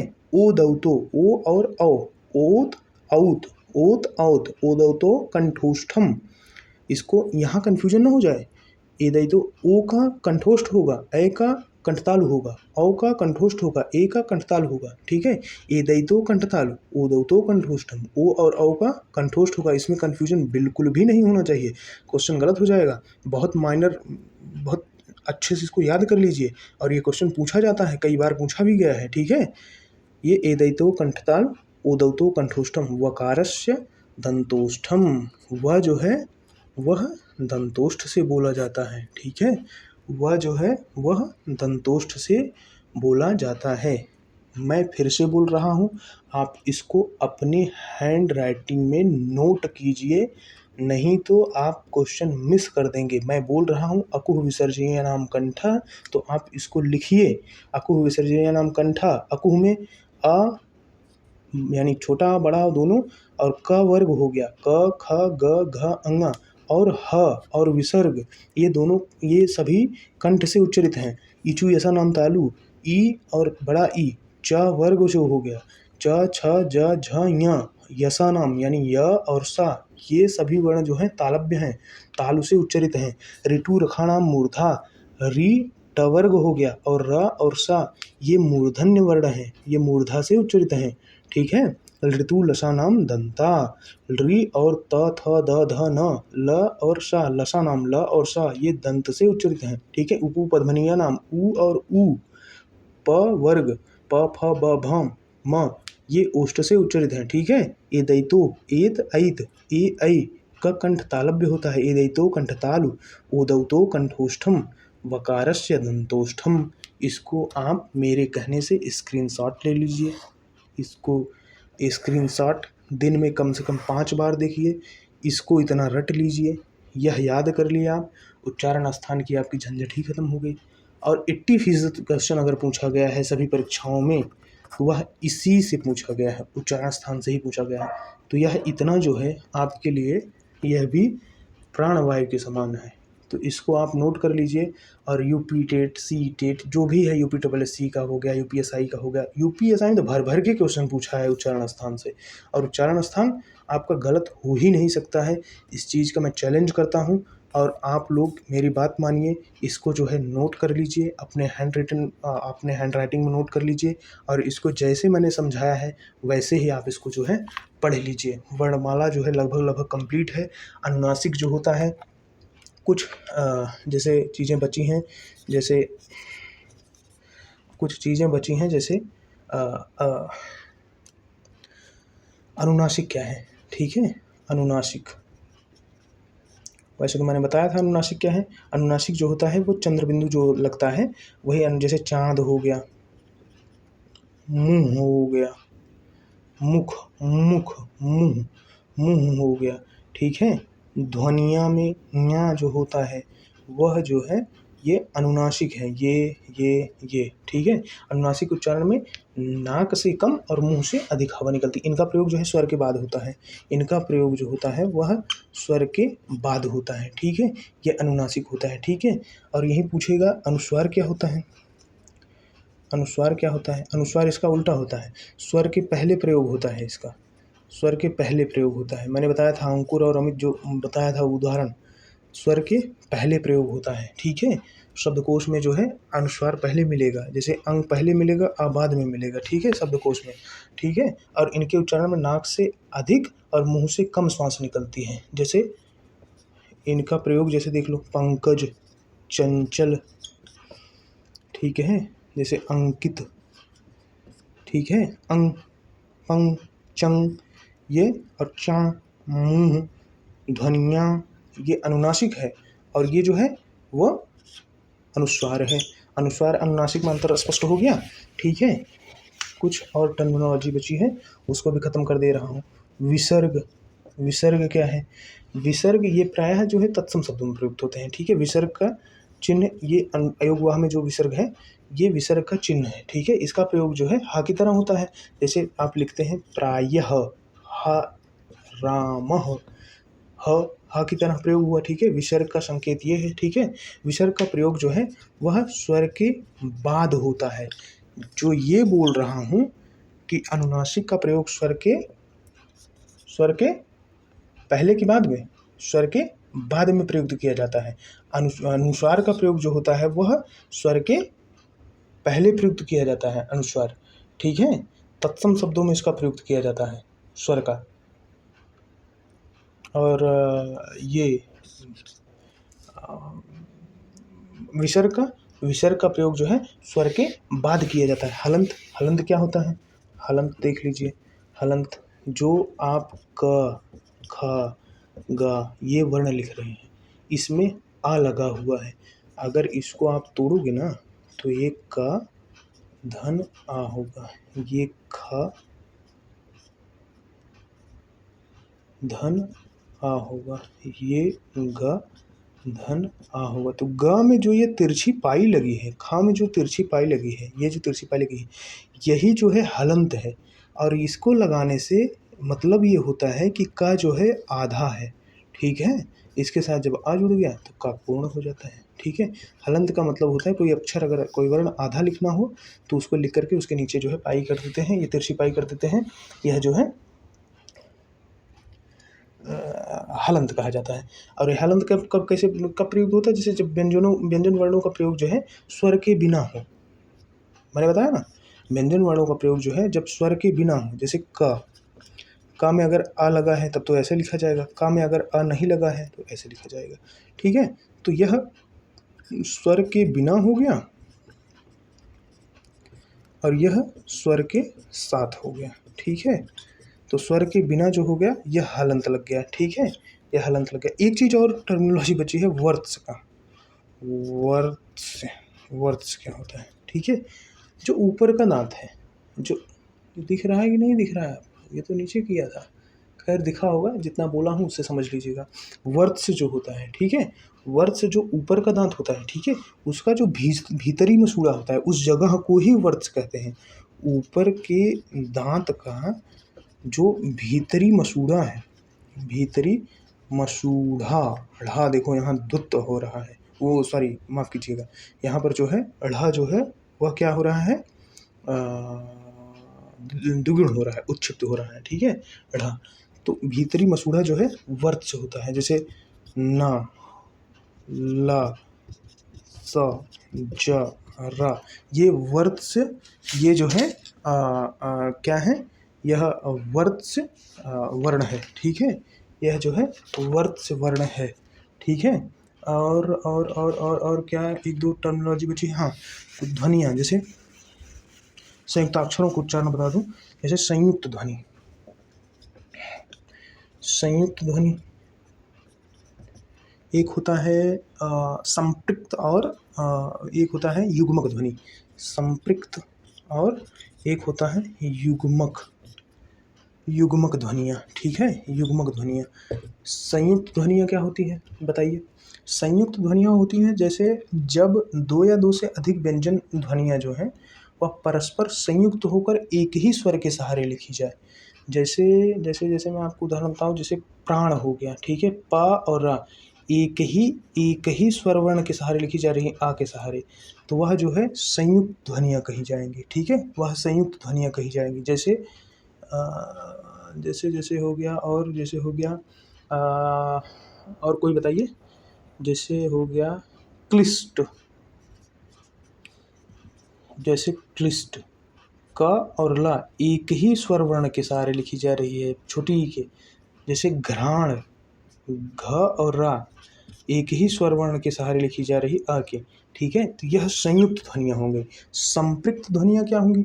जब दो व्यंजन से संयुक्त हो जाए, जब एक ही ध्वनि दो व्यंजन से संयुक्त हो जाए, दो व्यंजन से संयुक्त हो जाए, जैसे जैसे चंबल, ये जब एक ध्वनि एक वर्ण, जैसे जब एक ध्वनि दो व्यंजनों से संयुक्त हो जाए, जैसे ये म है, यह दो व्यंजनों च और ब से संयुक्त हो गया है, चंबल, तो यह क्या होगा? संपृक्त ध्वनि होगी, ठीक है। यह जो होगी वो संपृक्त ध्वनि होगी। जैसे चंबल, कंबल, ठीक है, जैसे चंबल, कंबल, और उदाहरण बताइए इसका, जैसे संबल, संबल, ठीक है। यह सब जो हो जाएगा वह संपृक्त ध्वनि हो जाएगा, ठीक है।